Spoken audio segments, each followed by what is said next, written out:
बिस्मिल्लाहिर्रहमानिर्रहीम, अस्सलाम वालेकुम। बाखबर सवेरा में खुश आमदेद। Good morning. सुबह सवेरे हमारा शो, हम आते हैं भरपूर तैयारी के साथ। आपका जो फीडबैक आता है उसके मुताबिक हम अपना शो डिज़ाइन करते हैं। और बहरहाल ये तो है, ये भी बता देना किन किन तरीकों से आता है। कोशिश हमारी ये होती है कि हम आप तक अच्छी पॉजिटिव अच्छी प्यारी प्यारी खबरें पहुँचाएँ ताकि आपका सुबह का आगाज़ अच्छा हो। लेकिन हालात ही ऐसे हैं। तो ये है अशफाक इसाक सत्ती। हाजिर जनाब। और मैं हूँ सदफ अब्दुल जब्बार। कैसे हैं आप? आप वैसे क्या कहा करती थी जब आपका नाम पुकारा जाता था अटेंडेंस में? Sadaf Abdul Jabbar. Yes miss. Yes miss. कभी किसी दूसरे की हाजिरी लगवाई आपने? हाँ? नहीं, मैं ना बड़ी कहते ना उसूल पसंद बच्ची हुआ करती थी। ऐसे बच्चों के लिए मेरे जहन में एक टर्म है लेकिन मैं यूज नहीं करना चाहता। लेकिन मैं पेपर्स में थोड़ी बहुत हेल्प कर देती थी। चीटिंग करवाती थी? चीटिंग नहीं करवाती थी। फिर कुछ उसने पूछा है कि यार इसका वो वाला जवाब है, तो मैं कहती थी हाँ ऐसे ही। लेकिन कभी मुझे मौका मिला, मदद किसी की चाहिए हुई, तो मेरी दोस्त ने मुझे स्ट्रेंजर समझ लिया, मेरी तरफ देखा ही नहीं उन्होंने। कौन सी क्लास में ऐसा हुआ था? 9th to 10th की बात। जो सदफ अब्दुल जब्बार के साथ थी उन क्लासेस में और उन्होंने सदफ की मदद नहीं की, देख लें आप। समीना, परवीन, जो भी, शाइस्ता, नहीं ये वाली शाइस्ता नहीं, दूसरी शाइस्ता। पता चले वो शाइस्ता नाराज हो जाए। तीनों ही नाम नहीं थी। अशफाक ने पता नहीं कहाँ से नाम निकाले। बहरहाल मैं आपसे पूछ रही थी क्या हाल है आपके अशफाक? अल्हम्दुलिल्लाह, अल्लाह का शुक्र है। बस लगता है कि गया ही नहीं यहाँ से ना। हाँ, आपको तो ऐसे ही लग रहा होगा। तो अपनाइए। अच्छा, मैं एक चीज़ पे बड़ा हैरान हूँ। मतलब रात को हम बैठे हुए थे तो ऐसे में ये डिसीजन आया कि जी पेट्रोलियम प्राइसेस में इजाफा कर दिया गया है। तो मैं बड़ा हैरान इस बात पे हुआ कि 9 रुपये 99 पैसे, 9 रुपये 99 पैसे, यानी कि अगर ये मिनिस्टर ऑफ पेट्रोलियम रहम खाया आवाम के ऊपर। आप कह 1 पैसे का रिलीफ, 1 पैसे का रिलीफ, बहुत बड़ा रिलीफ है। 1 पैसे का रिलीफ, 1 पैसे का। अच्छा, या तो ये पेट्रोल पंप पे मिले ना, बंदा जाके कहे कि 9 रुपये 99 पैसे इजाफा करना है, तो लोगों ने एक एग्जिस्ट करते हैं 1 पैसा। वल्लाह आलम उनकी जुबान में क्या है। हाँ। अच्छा, लोगों की सैलरीज क्या हर 15 दिन बाद बढ़ रही हैं? थोड़ा क्या इस बारे में सोचें या चलें क्वार्टरली बढ़ रही हैं, कहते हैं ना हाफ ईयरली बढ़ रही हैं, लेकिन ऐसा नहीं हो रहा। लेकिन पेट्रोल प्राइसेस बड़े पे बड़े चले जा रहे हैं। अब 9 रुपये 99 पैसे ना कहें, इसे 10 रुपये कहें तो बेहतर है। यानी कि सोचे फी लीटर 10 रुपये का इजाफा हो गया है। तो अब जो है इसका ट्रिकल डाउन इफेक्ट क्या होगा? वो ये होगा कि सारी चीज़ें महंगी हो जाएंगी।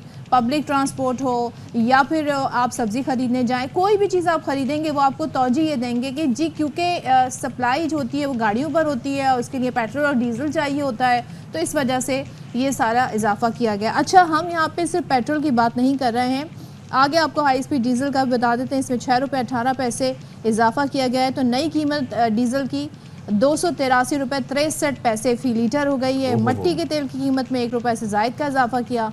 और जो अब पेट्रोल है जिसमें 10 रुपये का यानी कि 9 रुपये 99 पैसे का इजाफा हुआ है, इसकी नई कीमत हो गई 275 रुपये 60 पैसे फ़ी लीटर। अंदाज़ा कीजिए। और इसमें असल में बात यह है कि वैसे जब प्राइसेस कम होती हैं तो कोई ट्रिकल डाउन इफेक्ट नहीं होता, लेकिन जैसे ही प्राइसेस, इसमें हमारी मुनाफाखोरी का भी बड़ा अमल दखल है और इसके अंदर फ़ौरन ही हमारे ट्रांसपोर्टर्स भी इसमें एक्टिव हो जाते हैं, सब लोग एक्टिव हो जाते हैं, सब्जी वाले एक्टिव हो जाते हैं। सोचें कि कल हम बिजली का बता रहे थे कि 7 रुपये 12 पैसे इजाफा हुआ है बेस पॉइंट पे, ठीक है। और वो आपके स्लैब्स भी अलग हैं, ये नहीं कि आपको सारे स्लैब्स के एक ही फ़ी यूनिट मुकर्रर किया हुआ। स्लैब वाइज 200 से नीचे जाएंगे तो कुछ और स्लैब्स हैं, फिर उससे नीचे जाएंगे तो कुछ और स्लैब्स हैं। तो ज़रा शुएब निज़ामी से हम पूछ लेते हैं कि वो हमें क्या सारी सूरत हाल बताएंगे। लेकिन अनवर खान भी हमारे साथ मौजूद हैं। चलें जी, तो शुएब निज़ामी साहब से पूछते हैं कि ये हो क्या रहा है। शुएब निज़ामी भाई, मुझे ये बताएं कि क्या आपको अपनी टंकी फुल करवाने का मौका मिल गया था पहले से खबर मिलने के बाद? अच्छा, वैसे तो इससे कुछ नहीं होता, लेकिन हल्की सी एक तस्कीन हो जाती है एक बार के लिए, तो क्या आप मुस्तफ़ीद हुए या नहीं? जी, चूँकि आप सुबह ये कहते हैं कि दिन का आगाज़ जो है अच्छी अच्छी खबरों से किया जाए, लेकिन ये हमारे लिए मुमकिन नहीं है। हाँ, और ख़ास तौर पर जब से ये माली साल शुरू हुआ है, ये तो मुसलसल बदखबरियाँ लेके आ रहा है। और ये 18 का हिस्सा है ना, ये बहुत ही ज़्यादा जो ना इस भाईजान, ये माली साल नहीं, ये आवाम के लिए 18% कंगाली साल है। तो माली साल होगा हुक्मरानों के लिए, हमारे लिए क्योंकि कंगाली साल। 18% जीएसटी जो है वो तमाम अद्वियात पे लगा है, होम्योपैथी की दवाइयों पे लगा है, यूनानी दवाइयों पे लगा है, तमाम दालें जो पैक्ड हैं उनके ऊपर लगा है, जितने चावल पैक्ड हैं उनके ऊपर लगा है, जो दूध इस वक्त डब्बे के अंदर है उसके ऊपर लगा है। तो ये 18 का हिस्सा जो है ना वो यहाँ पर भी है। ये 18 रुपये पेट्रोल जो है 1 जुलाई से अब तक महंगा हो चुका है, जिसमें पहले जो है वो 7 रुपये 45 पैसे का इजाफा हुआ था, तकरीबन अब जो है 10 रुपये का इजाफा हुआ है। 22 रुपये नहीं हुआ, प्लीज करेक्ट योर योरसेल्फ, 9 रुपये 99 पैसे, 1 पैसे का रिलीफ दिया है शोएब। जी जी बहुत बड़ा रिलीफ है ये। जी बिल्कुल, वो 1 पैसे का रिलीफ दिया है, तो लगभग वो 10 रुपये ही बनते हैं। इसी तरह जो डीजल है वो भी तकरीबन इन 15 दिनों के अंदर 18 रुपये फी लीटर महंगा हुआ है। और जो इंटरनेशनल प्राइसेस हैं वो अगर हम पेट्रोल की कीमत देखें तो वो $98 फी बैरल से जो है वो $95 फी बैरल से बढ़कर जो है वो $98 तक पहुंची हैं। इसी तरह जो डीजल की कीमत है वो $102 फी बैरल से बढ़कर जो है $105 फी बैरल हुई है। तो ये तवक्को की जा रही थी कि पेट्रोल जो है वो 6 से 8 रुपये और डीजल भी तकरीबन इसी रेंज में जो है महंगा होगा, लेकिन ये तवक्को से थोड़ा सा बढ़ के है। और अभी सवाल ये भी है कि जो हुकूमत ने लेवी को 60 रुपये से बढ़ाकर 70 रुपये किया है, क्या उसमें उसको भी इम्प्लीमेंट उन्होंने किया है या नहीं? वो अगर इम्प्लीमेंट करते तो फिर कीमत और ज़्यादा चली जाती। लेकिन अभी वो बाकी है, चीज़ें निकल रही हैं मुसलसल ही। अच्छा मुझे ये बताइए, वो अभी बाकी है क्योंकि आवाम जो है वो मुसलसल। अच्छा मैं बेसिकली ये जानना चाह रहा था, अनवर भाई भी हमारे मौजूद हैं, लेकिन शोएब आपकी मौजूदगी का फ़ायदा उठाते हुए कि ये बेसिकली प्लान क्या है। अब आप कह रहे हैं कि अभी तक वो लेवी नहीं लगी है, वो लेवी लगेगी तो मुझे तो ये लग रहा है कि फिर कीमतें 300 से ऊपर जाएंगी इसकी। अभी ये तो अभी बाकी है मरहला। फिर जी जो हमारा लेवी का टारगेट है वो तकरीबन 1260 अरब रुपए हमने जो है ना पीडीएल से हासिल करना है। और ये बड़ा जो है वो एग्रेसिव किस्म का टारगेट है और ये उसी सूरत में है कि हम पूरी की पूरी लेवी जो है वसूल करें। लेकिन अब देखना ये जो पाकिस्तान में ऐसे तो डिमांड बढ़ रही होगी, पेट्रोल की खपत बढ़ रही होगी, क्योंकि जो है ओवरऑल जब आबादी बढ़ती है तो फ़ी का इस्तेमाल भी बढ़ता है। तो इसीलिए जो है वो लेवी का इनको उम्मीद है कि वो हासिल कर लेंगे। ये जो 10 रुपये लेवी होगी अगर ये फ़ौरन नाफिज़ेबल होती तो इस वक्त जो है वो इसका रेट जो है वो 185, 190 के आसपास, 290 के आसपास हो रहा होता। तो लेवी तो फ़िलहाल इस वक्त इंक्रीज़ नहीं हुई, लेकिन इसके अलावा जो ओवरऑल जो महंगाई पड़ेगी वो इस वजह से कि जैसे अभी यहाँ पर जो ट्रांसपोर्ट वाले वो बैठे ये कह रहे हैं जी हमें किराया बढ़ाना पड़ेगा। जो सब्जियाँ सुबह जो है बाज़ारों से, बड़े मंडियों से छोटे बाज़ारों में आ रही हैं, उनके रेट जो हैं वो बढ़ रहे होंगे। इसी तरह जो अब अगस्त में स्कूल खुल जाएंगे तो जो पिक एंड ड्रॉप सर्विस वाले वो इसी पेट्रोल का रोना रोकर जो है वालिदैन से मज़ीद पैसे जो है वो मांगेंगे, क्योंकि उनके भी खर्चे पूरे नहीं होंगे। फिर जितनी भी दफातर के अंदर ट्रांसपोर्टेशन कॉस्ट होती है वो इंक्रीज़ करेगी। जितने भी दफातर हैं उनके लिए वायबल नहीं होगा, जो छोटे कारोबार हैं उनके लिए वायबल नहीं होगा। तो ये फ्यूल एंड फायर जो है हमेशा पेट्रोल, बिजली और गैस की कीमतें हमेशा फ्यूल एंड फायर होती हैं, फ्यूल एंड फायर होती हैं। साथ ही रहेगा शोएब हमारे साथ अनवर भी हैं। अनवर, काफ़ी गर्मी है कराची में लग रहा है, क्योंकि आप वहाँ पर खड़े हैं काफ़ी देर से। ये बताएं आप ज़ाहिर है अब इस सारी सूरत हाल में अवाम क्या कह रहे हैं? ये तो अभी बिजली में इजाफा, उसके बाद पेट्रोल में इजाफा, 15 दिन बाद फिर रिविजिट किया जाएगा, तो क्या करें अवाम? अब तो उनकी जेबों की गुंजाइश ख़त्म हो गई है, बिजली के बिल दे दे के महंगाई से नबरदाज़मा होते होते एक नया महाज अब उनके सामने खुल गया है। तो क्या अवाम कहते नज़र आ रहे हैं? देखिए अगर हम बात करें 275 रुपये 60 पैसे नई कीमत, और जो आपने भी शुरू के अंदर तस्करा किया ये 1 रुपया, ये 1 रुपया बचाने के साथ साथ जाहिर बात है जब कोई पेट्रोल पंप पर पेट्रोल भराने के लिए आते हैं तो अगर वो 1 रुपया वापस नहीं लेते हैं तो आप यकीन मानिए कि कराची शहर के अंदर योमिया करोड़ों रुपए जो हैं वो जमा होते हैं। ये करोड़ों रुपए वो होते हैं जो कि इजाफी तौर पर इन पेट्रोल पंप चले जाते हैं। जी बिल्कुल। और इसके साथ साथ अगर आप बात करेंगे कि बराह रास्त जो इसके असरात पड़ेंगे वो एक आम आदमी में पड़ेंगे, और उसके इस वक्त नतीजा ये है कि कराची के अंदर आज अलग सुबह जो सब्जियों के रेट आए हैं वो हैरान कुन रेट हैं, परेशान कर देने वाले रेट हैं। आज के दिन जो है वो लहसुन और अदरक की कीमतें जो है वो 600 रुपये से बढ़ के 900 रुपये फ़ी किलो के ऊपर चली गई हैं। बंद गोभी की कीमत अगर मैं आपको बताऊँ जो अभी कीमत थी वो कल 300 थी, है वो 350 हो गई है। और अगर बात की जाएगी शिमला मिर्च की जो कि एक अमूमी तौर पर मुख्तलिफ अशिया मुख्तलिफ डिशेज़ के अंदर इस्तेमाल की जाती है, कल उसकी कीमत 485 रुपये किलो थी, जो आके बढ़ के 530 रुपये फ़ी किलो हो गई है। तो ये तो मैं आपको मामूली कुछ चीज़ें बता रहा हूँ। और अभी हालिया दिनों के अंदर अभी कमोबेश 10 से 15 दिन के वक्फे के बाद वालिदैन के ऊपर एक ख़तरनाक किस्म माली बर्डन पड़ने वाला है। वो लाखों बच्चे जो कि इस वक्त मुख्तलिफ स्कूलों के अंदर जाते हैं, वो जब स्कूल खुलेंगे तो जून जुलाई की फीस के साथ वालिदैन स्कूल के जो वैन ड्राइवर्स होते हैं उनका अभी अमूमी तौर पे अब सूरत हाल मुख्तलिफ वालिदैन को वाया व्हाट्सएप भी ये चीज़ें मौसूल होनी शुरू हुई हैं कि वो यकीनी तौर पे अपनी जो स्कूल की वैन फीस है उसके अंदर 40 से 50% इजाफे का उन्होंने मुतालबा कर दिया है। तो अभी सूरत हाल को देखें कि बिजली के बिल दें, गैस के बिल दें, रोज़मर्रा अखराजात को देखें तो पेट्रोल और मसनूआत की कीमतें बराह रास्त आम आदमी को शदीद मुतासिर कर रही हैं, उसके असरात जो है आम आदमी में पड़ रहे हैं।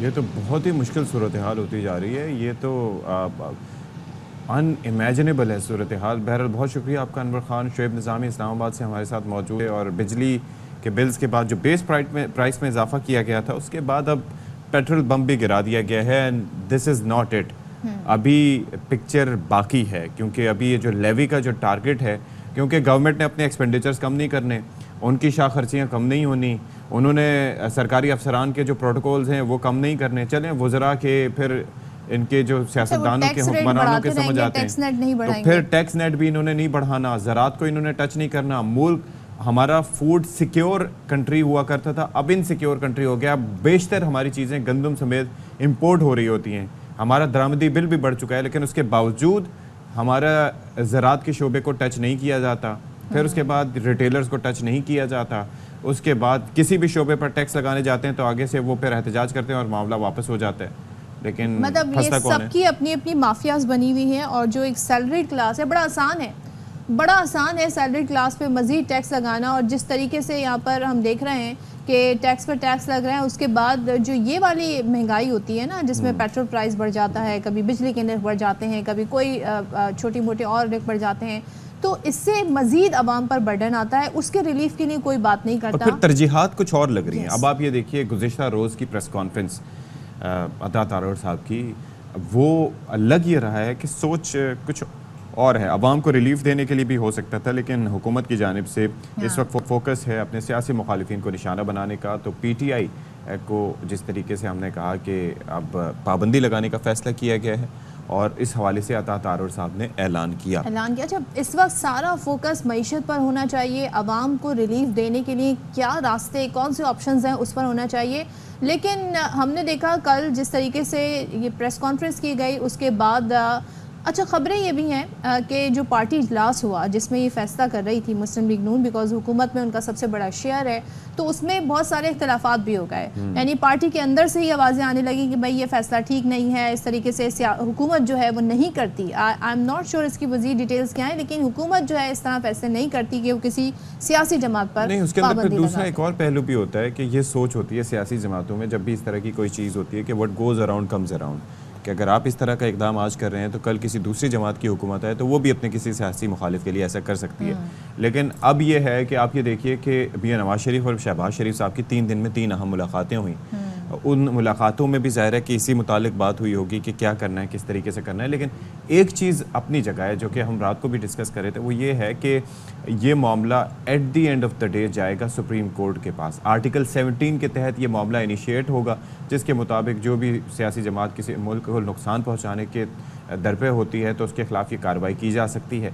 और फिर ऐसे में ये होता है कि बाकायदा चार्ज शीट दी जाती है, चार्ज शीट के बाद फिर इस हवाले से फ़ैसला किया जाता है। और अच्छा, फिर उसके बाद ये हतमी इख्तियार इसका होता है आपके पास। अच्छा, पहले ये होता है काबीना से मंजूरी होती है, काबीना से मंजूरी के बाद फिर नेशनल असम्बली और सेनेट से मंजूरी होती है।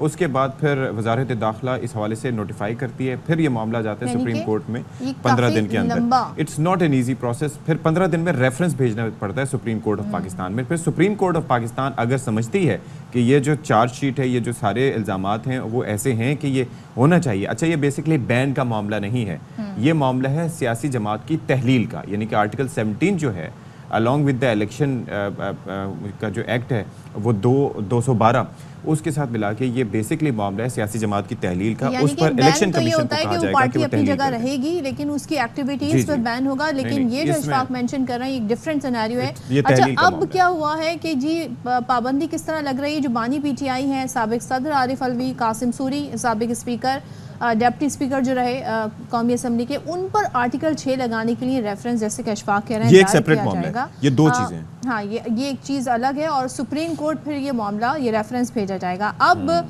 ये भी बताया जा रहा है कि जो ओवरसीज़ पाकिस्तानी हैं जो इस तमाम तर सूरत हाल में और साजिश में मुलविस रहे, उनके ऊपर भी कार्रवाई का फैसला किया गया है। तो उन अफराद के पासपोर्ट और ID कार्ड ब्लॉक करना पड़े तो वो भी किए जाएंगे।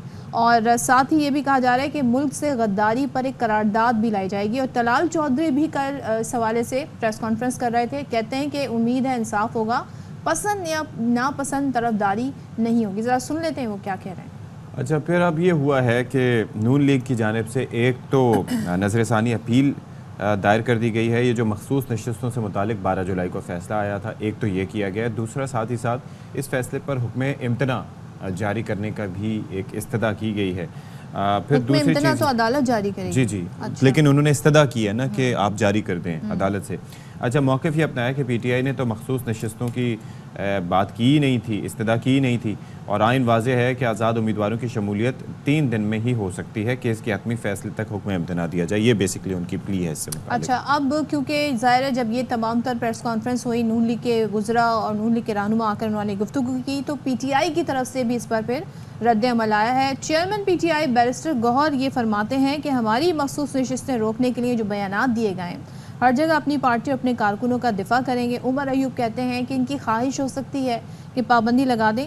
तमाम जमातों से उन्होंने कहा आप खुलकर आएँ और क्या वो जमहूरियत के साथ हैं कि नहीं ये बताएं। पीपल्स पार्टी MQM अपना मौक़िफ़ वाज़ेह करें। अच्छा, अब इसके साथ साथ मौलाना फजलुर रहमान की अगर हम बात करें तो उनकी जानिब से भी इस पाबंदी की मुखालफत की गई है। कहते हैं कि ताकत के इस्तेमाल से सियासी इंतशार मज़ीद बढ़ेगा। ANP और जमात इस्लामी ने भी पाबंदी की मुखालफत कर दी है, और तर्जुमान ANP के कहते हैं कि पाबंदी का फ़ैसला बचगाना और गैर दानिशमंदाना है। अमीर जमात इस्लामी हाफिज़ नईमुर रहमान कहते हैं कि जमहूरी मुआशरों में इन फैसलों की गुंजाइश नहीं। MQM पाकिस्तान ने भी सूरत हाल पर तशवीश का इजहार किया है। अच्छा, अब ऐसे में पीपल्स पार्टी के नासिर हुसैन शाह ये कहते हैं कि जो चेयरमैन है हमारी पार्टी के यानी कि बिलावल भुट्टो, उन्होंने पहले ही इस बात की मुखालफत कर दी थी और मैं भी ज़ाती तौर पर इसका हामी नहीं हूँ। तो ज़रा सुन लेते हैं वो क्या कह रहे हैं। साबिक़ वज़ीर आज़म शाहिद खाकान अब्बासी साहब, उन्होंने ये पूछा है वज़ीर आज़म साहब से कि क्या तासुर जाएगा, और फिर ये है कि इदारों में तसादुम चाहते हैं। कहा हुकूमत के पास सियासी जमात पर पाबंदी लगाने का इख्तियार ही नहीं, आर्टिकल 6 लगा तो फिर आज जो हुकूमत में हैं उन पर भी लगेगा। फिर मुस्लिम लीग नून के रहनुमा खुर्रम दस्तगीर ने भी इस पाबंदी के फ़ैसले की मुखालफत कर दी। कहते हैं सियासी जमातों का मुकाबला सियासत और कारकर्दगी से होना चाहिए, यानी कि जिस बात का हवाला सदफ़ अब्दुल जब्बार दे रही थी कि पार्टी के अंदर भी इस बारे में मुखालिफाना राय भी मौजूद है कि ये नहीं होना चाहिए था। पूरी हुकूमत ने भी पॉलिटिकल जमातों को बैन नहीं किया। आज मुल्क को जरूरत है जोड़ने की। आप मुल्क में मजीद तफरीक डालना चाहते हैं, मुल्क में इंतशार चाहते हैं, और इख्तियार भी आपके पास नहीं, शायद गुजरा भी एहसास नहीं है, हुकूमत किसी को बैन नहीं कर सकती। और मेरा शौक आर्टिकल 6 का, जो आर्टिकल 6 लगा तो बहुत से लोगों को लग जाएगा, जो आज हुकूमत में पे भी लग जाएगा। किस तरफ जा रहे हैं? 9 को तो 1 साल 2 महीने हो गए, एक शख्स को आपने प्रोसिक्यूट नहीं किया, कुछ नहीं किया, 1 साल बैठे। ये भी समझ नहीं है कि जब एक जजमेंट आई है सीटों की, उसके 3 दिन बाद आपने बात करनी शुरू कर दी बैन करने की, क्या तासुर आएगा? आज़म साहब जरा सोचे, क्या तासुर देना चाहते हैं? इदारों में तसादुम चाहते हैं। अभी पार्टी ऑन बोर्ड नहीं है तो क्या ये इतना आसान होगा? इसी सारी सूरत हाल पर बात कर लेते हैं। माहिर कानून जस्टिस रिटायर्ड शाइख उस्मानी साहब ने हमें ज्वाइन किया है। बहुत शुक्रिया जस्टिस रिटायर्ड शाइख उस्मानी साहब। ज़रा ये बताइएगा, हुकूमत चाह रही है कि पाबंदी लग जाए PTI पर, कितने ठोस उनके पास इसके जवाब हैं, और क्या ये प्रोसेस जो है पूरा ये आसान होगा हुकूमत के लिए करना? देखिए, इसके मुतालिक आर्टिकल 17 कॉन्स्टिट्यूशन का बड़ा क्लियर है, और साथ साथ इलेक्शन एक्ट भी 2012 इसके अंदर भी। तो अब इसमें जो चीज़ें अभी तक मंजर आम पे आई हैं, जो कि मिनिस्टर साहब ने तारड़ साहब ने अपनी प्रेस कॉन्फ्रेंस में कही थी, जो चीज़ें, वो एक तो उन्होंने कहा था कि इन्होंने 9 मई को जो इंसिडेंट हुए थे वो उनके खिलाफ जाते हैं। उन्होंने कहा कि इन्होंने IMF को ख़त लिखा, फिर उन्होंने ये कहा कि उन्होंने एक रेजोल्यूशन पास करवाई अपनी लॉबिंग फर्म के थ्रू अमेरिका से। तो अब ये सब चीज़ें जो ये बताई इन्होंने, इससे तो मेरे ख्याल में इनका केस नहीं बनता हुआ नजर आ रहा कि वो जो है मुल्क की सॉवरेंटी या इंटीग्रिटी के खिलाफ PTI काम कर रही। यकीनन गलत काम किए इन्होंने, और गैर दानिशमंदी दिखाई इन्होंने इस तरह की हरकतें करके, और बेवकूफ़ी की है। लेकिन बासूरत ये कहना कि वो मुल्क के खिलाफ कर रहे हैं, ये बड़ा मुश्किल नजर आता है, क्योंकि ये जो प्रूफ है ये बड़ा सॉलिड प्रूफ होना पड़ेगा, क्योंकि इसका फाइनल डिसीजन जो है सुप्रीम कोर्ट करेगी। अच्छा, और जो सुप्रीम कोर्ट का फैसला होगा वो फाइनल होगा, इसके आगे कुछ नहीं हो सकता। अच्छा, तो ये सब चीज़ें देखने की बात है। जस्टिस साहब, एक और चीज़ भी है कि हम यही बात कर रहे थे कि ये पाबंदी का फ़ैसला नहीं है, ये बल्कि तहलील का फ़ैसला है। तो आप ज़रा ये बताइएगा कि इन दोनों में फ़र्क क्या है? यानी कि इस तरह से तो एक सियासी जमात का एक तरह से तशख़्ख़ुस ही मिटाने की कोशिश हो रही है, अगर होता है ऐसा तो। जी, ये तहलील ही समझ लें, डिसोल्यूशन होती है। ये जो आर्टिकल 17 डिसोल्यूशन की बात कर रही है और 212 भी डिसोल्यूशन की बात करती है। डिक्लेरेशन होगी, उसके 15 दिन के अंदर सुप्रीम कोर्ट के पास जाना पड़ेगा, सुप्रीम कोर्ट पे फाइनल फैसला करेगी। तो अब ये सब होना तो मुश्किल है। हमारी जो तारीख है, आप देखें जितनी भी कोशिश की गई है पार्टीज को तहलील करने की, ख़त्म करने की, उसमें सिवाय मेरे ख्याल में ये जो तरीके क्या कहते हैं, लब्बैक की और एक वो जो सिंध में जो सेपरेटिस्ट मूवमेंट थी, उसके अलावा और तो किसी में कामयाब वो भी मामला 4 महीने का था ना, 4 महीने में वो मामला रिवर्स हो गया था। ये बताइएगा जस्टिस साहब कि इसके अंदर तो वो और पहलुओं की भी बात कर रहे हैं, यानी कि काफ़ी चीज़ें हो सकती हैं, जैसे साइफर का मामला वो कह रहे थे कि हम रिविजिट करेंगे।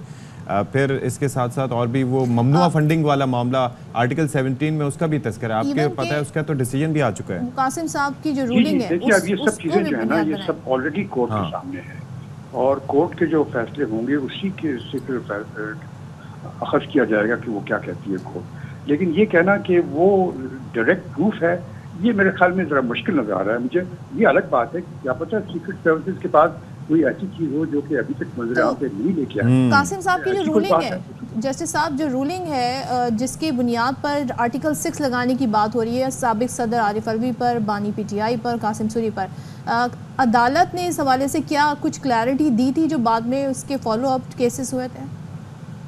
ये देखिए जो आर्टिकल 6 की बात कर रहे हैं, ये तो मेरे ख्याल में सरासर ये सही नहीं है, बिल्कुल गलत है। क्योंकि ये मामला जो था ये रिलेट कर रहा है नो कॉन्फिडेंस मोशन का। नो कॉन्फिडेंस मोशन का जो मामला था वो सुप्रीम कोर्ट ने रिजॉल्व कर दिया था। नो कॉन्फिडेंस मोशन हुई, वोटिंग हुई, सब कुछ हुआ, इलेक्शन भी हुए, सब कुछ हो गया। अब उसको दोबारा रिविजिट करना और कहना कि उन्होंने फला वक्त ये काम किया था, जबकि सुप्रीम कोर्ट ने उसको ऑलरेडी देख लिया है, तो यकीनन अगर ये जाएगा ये सुप्रीम कोर्ट के पास, सुप्रीम कोर्ट को रिजेक्ट कर देगी, क्योंकि वो close fast and close transaction. अच्छा जस्टिस साहब, एक और चीज़ है कि ये जो अदम एतमाद का मामला है, इसको 2 साल गुजर चुके हैं। ये जो दूसरा 9 मई वाला वाक़या है, इसको 1 साल से ज़ायद का अरसा हो चुका है। तो जब अदालत में लेट से कि ये चीज़ें प्रेजेंट की जाती हैं, तो क्या ये दूसरे पहलू मद्देनज़र रखे जाते हैं? एक तो वाक़यात की टाइमिंग, उनका रिलेशन हाल ही में आने वाले किसी फ़ैसले से, जबकि सुप्रीम कोर्ट फुल कोर्ट ये एक्सेप्ट कर चुका है कि तहरीक इंसाफ एक पार्लिमानी पार्टी है। I am just asking because people of the Pakistan want to know कि इसमें होगा किस तरीके से। हुकूमत तो इनकी पहले भी रही, जैसे PDM हुकूमत कहा जाता है, तो तब इनिशिएट नहीं हुआ, अब होना, तो टाइमिंग बड़े मैटर करते हैं। नहीं देखिए, ये एक अलग बात है कहना कि सुप्रीम कोर्ट ने इस जजमेंट में जो अभी आई है उसमें उन्होंने उसको एक्सेप्ट कर लिया एज अ पॉलिटिकल पार्टी। वो तो अभी करंट सिचुएशन है ना, लेकिन अगर जो चीज़ें ये कह रहे हैं लेके जाएंगे और उसको प्रेजेंट करेंगे, और जैसे मैंने आपसे कहा कि हो सकता है कि इनके पास कोई ऐसी चीज़ें हों जो कि अभी तक मंजर आम पे नहीं आई, खासतौर से 9 मई के जो इंसिडेंट है, उसमें अगर इनके पास कोई ऐसे शवाहिद हैं जिससे कि वो दिखा सकें कि सरासर जानबूझकर PTI ने कोई ऐसी हरकत की है, वो एक अलग बात है। ज़ाहिर है 9 मई वाला इंसिडेंट तो ऐसा था कि उसने सबको हिला के रख दिया था, प्लस ये ममनुआ फंडिंग वाला जो मामला था ये भी काफ़ी ख़तरनाक साबित हो सकता है जस्टिस साहब। जी बिल्कुल, ये तो आर्टिकल 17 में लिखा हुआ है। आर्टिकल 17 का जो सब सेक्शन 3 है उसमें लिखा हुआ है कि वो party has to account for its funding, तो उसमें यकीनन ये चीज़ मंजर यहाँ पे आ सकती है, लेकिन वो मामला ऑलरेडी कोर्ट के पास मौजूद है। आपने कहा मामला ऑलरेडी कोर्ट के पास मौजूद है, देखते हैं जी अब हुकूमत इस पर आगे कैसे बढ़ती है। Thank you so much justice retired Shaikh Usmani हमारे साथ और कानूनी माहिर हैं। हम सारे ऑप्शंस पूछना चाह रहे थे कि हुकूमत के पास आखिर ऑप्शंस हैं क्या, किस बुनियाद पर। एक चीज़ ये है सनफ, कल से जब से ये सिलसिला हुआ है तो तहरीक इंसाफ की जानिब से इस पर ज़ाहिर है ये इंप्रेशन एक दिया जा रहा है कि ये बस ऐसे ही गिमिक्स हैं और ऐसा कुछ नहीं होना, लेकिन ये जो 2 मामलात हैं, साइफर का मामला चले रिविजिट कर सकते हैं, वहाँ से भी हो सकता है कोई चीज़ निकल आए, लेकिन ये जो एक तो ममनुआ फंडिंग वाला मामला, उस पर तो डिसीजन आ चुका है ना कि ममनुआ फंडिंग इस तरह से ली गई थी। फिर दूसरी चीज़ ये जो 9 मई के वाक़यात हैं वो तो आपको बताया कि सब ने उसकी मजम्मत भी की, और उस वक्त जो रवैया अपनाया गया था PTI क़यादत की जानिब से उसके ऊपर भी सब ने बात की थी, तो वो एक कंसर्निंग चीज़ हो सकती है। हाँ, बिल्कुल ऐसे ही है। यहाँ पर हम ब्रेक लेते हैं और ब्रेक के बाद वापस आते हैं।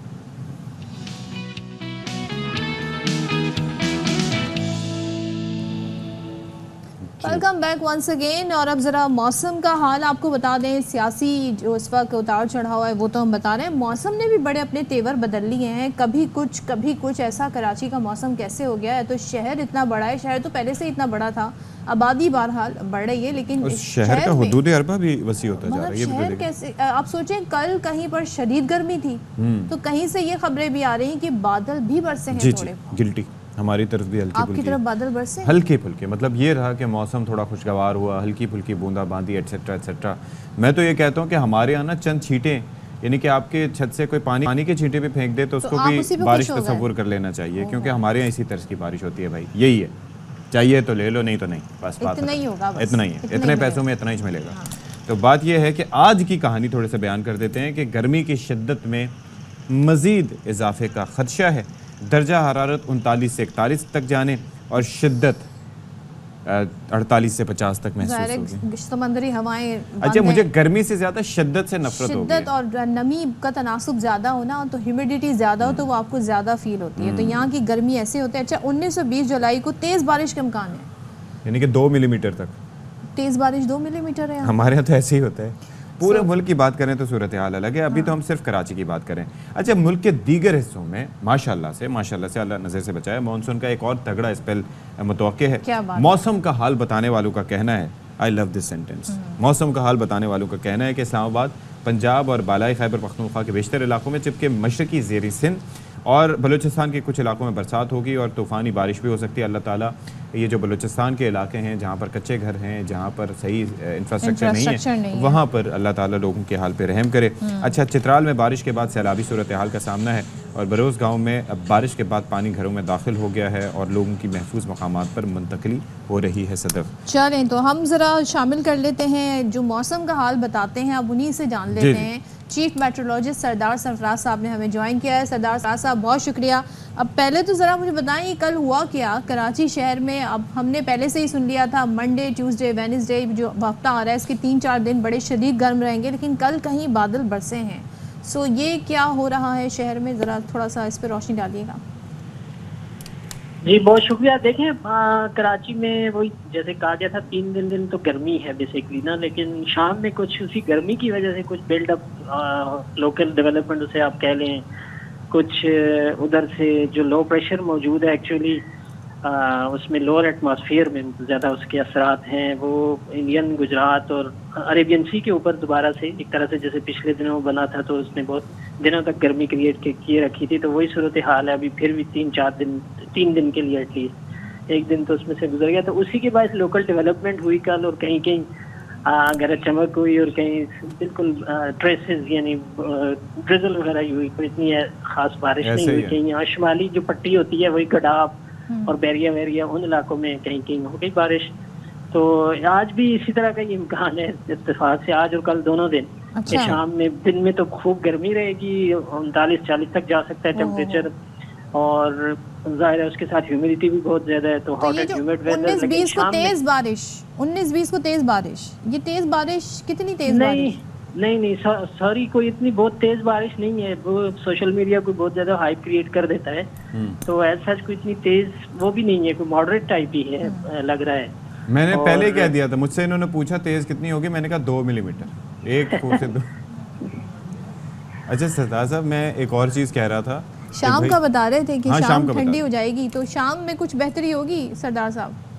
जी शाम में चांसेस होंगे आज दोबारा, यानी कोई वो 3-4 बजे के बाद ना कोई बिल्डअप होकर जैसे अभी हीटिंग शुरू होगी और कुछ ना कुछ बादल एक तरह से वो कुछ हीटिंग का उस पर असर होता है और कुछ वही जो लो प्रेशर एरिया एग्जिस्ट कर रहा है कराची के जनूब में, जनूब मशरक में, तो उसके असरात हो, ये दोनों मिलकर एक तरह से ना वो लोकली एक तरह से डेवलपमेंट हो जाती है, जो 1-8 घंटे 1.5 घंटे में आपने देखा कि बस कहीं कहीं गरज चमक होती है, कहीं हल्की सी बारिश होती है और फिर खत्म हो जाता है। फिर सब तो वही नॉर्मल, फिर सब नॉर्मल। मेरे ख्याल में इस हवाले से बजट एलोकेशन का भी इशू हो गया, थोड़ा सा बजट ज़्यादा बादल एलोकेट करना पड़ेंगे कराची के लिए ताकि पूरे बरसें।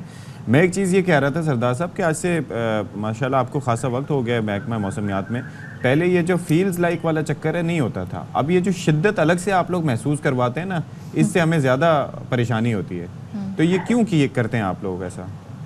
देखें, हम नहीं करते थे ना, तो ये असल में ज्यादा फिर भी लोगों को शिकायत होती थी कि आप फील लाइक नहीं बताते, तो मैं तो उससे यही कहता हूँ कि फील लाइक नहीं, ये तो इस साल तो एक तरह से फियर लाइक बन गया है। हाँ जी। और हाँ, इसमें देखिए जो ज़ाहिर है ह्यूमिडिटी ज़्यादा होने की वजह से टेम्परेचर एक्चुअल से फील तो ज़्यादा होता है कि जब आपकी बेसिकली ह्यूमन बॉडी जो है ना, वो जब भी टेम्परेचर एक हद से ज़्यादा होता है 37-38 से ज़्यादा, तो अपने आप को कूल डाउन करने का एक प्रोसेस होता है थ्रू स्वेटिंग। तो स्वेटिंग बेसिकली एवापोरेशन प्रोसेस होता है ना, एवापोरेशन कूलिंग प्रोसेस होता है। तो अब जब बाहर की फिजा में ऑलरेडी इतना मॉइस्चर होता है, इतनी ह्यूमिडिटी होती है कि आपके बॉडी से निकलता हुआ पसीना तेजी से उसमें जस्ट नहीं हो पाता, तो एक्चुअल से फिर ज्यादा फील होता है एक तरह से यानी कि टेम्परेचर। रियल और वर्सेस रियल, ये कुछ ऐसी सिचुएशन हमारे जो है ना वेदर की हो गई है। सरदार साहब जरा ओवरऑल मुल्क की बात कर लेते हैं। वहाँ तो बड़ा तगड़ा स्पेल है मानसून का, तो माशाल्लाह से और कहाँ पर कितनी कितनी बारिशें हो सकती हैं, क्या बताएंगे मुल्क भर की सूरत हाल? देखिए, जो खासकर पंजाब में ही इत्तेफाक से ना इस वक्त तक जो 15 दिन जुलाई के गुजरे हैं उसमें ज़्यादा बारिशें पंजाब में ही हुई है। वहाँ पर 50% मामूल से इस वक्त ज़्यादा हो चुकी हैं, और उसी के बाद पूरे पाकिस्तान की एवरेज भी अभी 9-10% मामूल से ऊपर की है। अदरवाइज सिंध में तो कम हुई है, लेकिन अगला ये जो स्पेल है इसमें भी वही पंजाब और केपी, वही दो जो एरियाज हैं, और कश्मीर, उन्हीं इलाकों में ज़्यादा अच्छी बारिश मुतवक्की है। सिंध में तो है 18 से 20 के दरमियान, वही जो सदरन सिंध है इसी में ज़्यादा है, लेकिन इतना कोई बहुत ज़्यादा चंद एक डिस्ट्रिक्ट्स को छोड़ के जो थर पारकर या उमरकोट, मीरपुर खास हो गया, उनको छोड़कर बाकी जगहों पर इतना कोई बहुत तेज स्पेल नहीं है, और लाइट टू मॉडरेट ही है सिंध के बेशतर इलाकों में। बलूचिस्तान के जो शुमाल मशरकी एरियाज हैं जैसे जोब और चमन और ज़ियारत, और उसके साथ सिद्दी, बारखान वगैरह, उन इलाकों में है निस्बतन तेज स्पेल, और इस तरह से है मिला जुला, कहीं पर लाइट रेन है, कहीं पर मॉडरेट रेन है, किसी इक्का दुक्का जगह पर तेज स्पेल है। तो इसके बाद जो मतलब अभी तो ज़्यादा मानसून के 15 दिन गुजरे हैं, तो जो जुलाई का आखिरी हफ्ता होगा या आखिरी 10 दिन होंगे उसमें निस्बतन फिर तेज स्पेल दिखाई देता है। अब देखिए कि कहाँ कितनी तेज होती है। वो तेज स्पेल यहाँ पे नहीं है कराची में? हाँ, कराची में अनफॉर्चुनेटली नहीं दिखाई दे रहा कोई अगस्त में भी नहीं है, जुलाई के दिनों में भी, बकिया दिनों में भी, और अगस्त में भी नहीं है।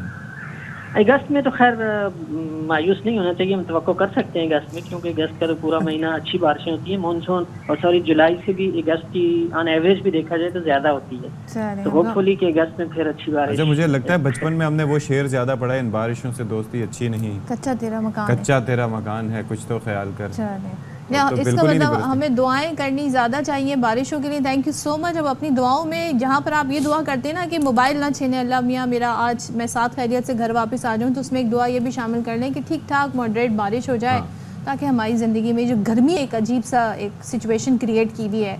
जिस इंसान से पूछो क्या हाल है, उसका पहला जवाब ये होता है यार गर्मी बहुत है।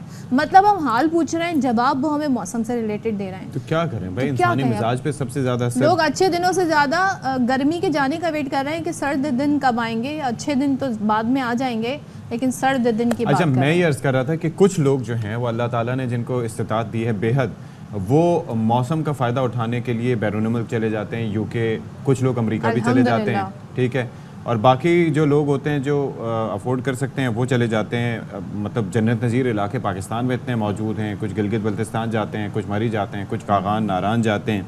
तो सयाहों की बड़ी तादाद नारान भी पहुंची है और अपनी फैमिलीज़ के साथ ठंडे मौसम और दिलकश नज़ारों से खूब लुत्फ़अंदोज़ हो रहे हैं। तो ताहिर शहजाद तनोली हमें मज़ीद इससे मुताल्लिक़ बता रहे हैं। गर्म इलाकों से आने वाले सयाहों ने जो कागान वैली का रुख कर लिया है। झील सैफुल-मलूक, झील लुलू सर के जो खूबसूरत नज़ारे हैं, यहाँ पे फैमिलीज़ के हमरा सयाह जो है खूब उनसे खूब लुत्फ़अंदोज़ हो रहे हैं, क्योंकि यहाँ का मौसम जो है इंतहाई सर्द है, और सर्द मौसम को एंजॉय करने के लिए जो है मुख्तलिफ़ इलाकों से सयाह अपनी फैमिलीज़ के हमरा यहाँ आना शुरू हो चुके हैं। आप देख सकते हैं कि झील जो है चारों तरफ बर्फ़ से लिपटी हुई है। झील सैफुल-मलूक और झील लुलू सर अपने एक तिरस्माती मनाज़र पेश कर रही है, जिसके लिए जो सयाह खिंचे चले आ रहे हैं। आपको ये बताता चलूँ कि यहाँ पे जो ज़िली इंतज़ामिया है उनकी जानिब से भी सयाहों के लिए मख़सूस इंतज़ामात किए गए हैं। पुलिस के इंतज़ामात, सिक्योरिटी के इंतज़ामात जो हैं वो भरपूर हैं, उनकी गाइडलाइन भी दी जा रही है। अच्छा जी, जहाँ पर कहते हैं ना कुछ लोग अफोर्ड करने की बात, कुछ लोग महंगे महंगे परफ्यूम्स भी ख़रीदने का सोच रहे हैं, और सोचें वो परफ्यूम्स जो हैं वो लाखों से ऊपर उनकी प्राइस हैं, तो कुछ लोग ऐसे भी अफोर्ड कर सकते हैं। अब कहाँ पे उनकी लोग जो है कॉपीज ही वो अफोर्ड कर सकते हैं। कहाँ पे लोग पेट्रोल नहीं डलवा पा रहे हैं और कहाँ पे लोग सोच रहे हैं जी मुझे वो परफ्यूम चाहिए। चलें आगे बढ़ते हैं। सूंघ के गुजारा करें। हाँ आगे बढ़ते हैं और ज़रा बात करते हैं कि क्या गर्मी में किया जा सकता है। जहाँ पर हम बहुत कुछ आपको बता रहे होते हैं, तो लेमन जूस के बारे में भी यही है कि गर्मी का भाई तोड़ है विटामिन उसमें। सी होती है उसके अंदर, और मतलब ये है कि ऐसे चीज़ें होती हैं कि जो आपको आपकी गर्मी को भगा भगाती हैं। देते हैं और आपके लिए एक हीलिंग पावर उसके अंदर होती है। तो नींबू पानी एक ऐसा मशरूब है जिस तरीके से हम काफ़ी मशरूबात का तज़किरा करते हैं, जिसमें सत्तू हो गया, कच्ची लस्सी हो गई, लस्सी हो गई, थादल का शरबत, 10 तरह के शरबतों का हम तज़किरा करते हैं। तो नींबू पानी भी एक ऐसी नेमत है जो कि गर्मी को भगाने में अपना बड़ा किरदार अदा सत्तू करती मैंने है। कभी नहीं पिया, बट आई हर्ड के सत्तू पी के जो सोते हैं तो बस फिर मज़े की नींद आती है। हैं? वो कुछ और सुना होगा आपने। सत्तू के बारे में ना, सत्तू पी के सो गया, ये नहीं आपने जुमला सुना? नहीं, मेरे ख्याल में ऐसा नहीं है, वो कुछ वो दूसरा मुहावरा था, वो मैं आपको ब्रेक में बताऊंगा। लेकिन फिलहाल हम ये रिपोर्ट शामिल करते हैं सलीम सेहतो साहब की चक्कर से। लीमू कुदरत का एक अनमोल तोहफा है। सख्त गर्मी और झुलसा देने वाली गर्म हवाओं और लू के मौसम में लीमू पानी न सिर्फ जिस्म को ठंडक पहुंचाता है, बल्कि लीमू पानी हमारी सेहत के लिए भी इंतहाई मुफीद है। सख्त गर्मी में जिस्म को ठंडा रखने और गर्मी की शिद्दत से बचने के लिए अक्सर लोग लीमू पानी में हस्बे जायका नमक, चीनी या शक्कर मिलाकर पिया करते हैं। नींबू पानी के ये फायदे हैं कि गर्मी दूर करता है। टेम्परेचर देख रहे हैं 40-45 से ऊपर चल रहा है, दिमाग चकर आता है और ये है कि दिल को ठंडक देता है, रूह को ताजगी देता है। ये लीमू गर्मी की शिद्दत और ज्यादा पसीने के बायस जिस्म में पैदा होने वाली कमजोरी और थकावट को दूर करके जिस्म को कुव्वत बख्शते हैं। पहले तो ये गर्मी को ख़त्म कर देता है, उसके बाद जिस्म में जो पसीना आता है ना उसको ख़त्म कर देता है। लीमू पानी का इस्तेमाल वजन में कमी के अलावा जिस्म के दिफाई निज़ाम को मजबूत बनाने और मौसमी असरात से बचाने में भी मददगार साबित होता है। सख्त गर्मी के मौसम में नींबू पानी का एक गिलास जिस्म की खोई हुई तवानाई को बहाल करने के साथ साथ जिस्म को तरोताज़ा भी कर देता है। कैमरामैन असगर अली अब्बासी के साथ सलीम सेहतो, एयरवा न्यूज़, सक्खर। अच्छा जी, अब सेहत आमा से मुतालिक हम आपको पता है कि हमारा ये खासा रहा है कि हम कोशिश करते हैं कि आपको अवेयरनेस दें। अच्छा, वैसे जब आप हॉस्पिटल्स वगैरह में जाते हैं और कोई प्रोसीजर होता है तो उसके अंदर बाज़ औक़ात ज़रूरत नहीं होती, लेकिन एनेस्थीसिया एक ऐसी चीज़ है कि जिसकी आपको ज़रूरत पड़ती है। एनेस्थीसिया में लोकल एनेस्थीसिया भी हो सकता है, यानी कि जिस जगह पे आपकी सर्जरी होनी है उस जगह को सुन कर देना, और एक होता है जनरल एनेस्थीसिया जिसके अंदर आपको बेहोश किया जाता है और बेहोश करके आपको ऑपरेशन किया जाता है। उसके अंदर तरीक़ेकार ये होता है कि जो एनेस्थीसिया का माहिर होता है उसकी ये ज़िम्मेदारी होती है कि आपको बेहोश करना और फिर ऑपरेशन के बाद, सर्जरी के प्रोसीजर के बाद आपको होश में लाना। ये चीज़, ये एक बहुत महारत का काम है, उसके आपके बॉडी वेट को देखते हुए, 10 चीज़ों को देखते हुए। यानी उसमें ये भी देखा जाता है जी कि आपकी एज क्या है, कितना वेट है आपका, और बहुत सारी चीज़ें। कोई और आपको इश्यूज तो नहीं है अल्हम्दुलिल्लाह कह दीजिए। सो बिल्कुल ये ज़रा सी सूरत हाल है, और मतलब ज़ाहिर है इस पे मरीज़ की जो ज़िंदगी है इसमें दाव पर लगी होती है। यानी सर्जरी के लिए एनेस्थीसिया माहिरीन का किरदार बहुत ही अहम हो गया है।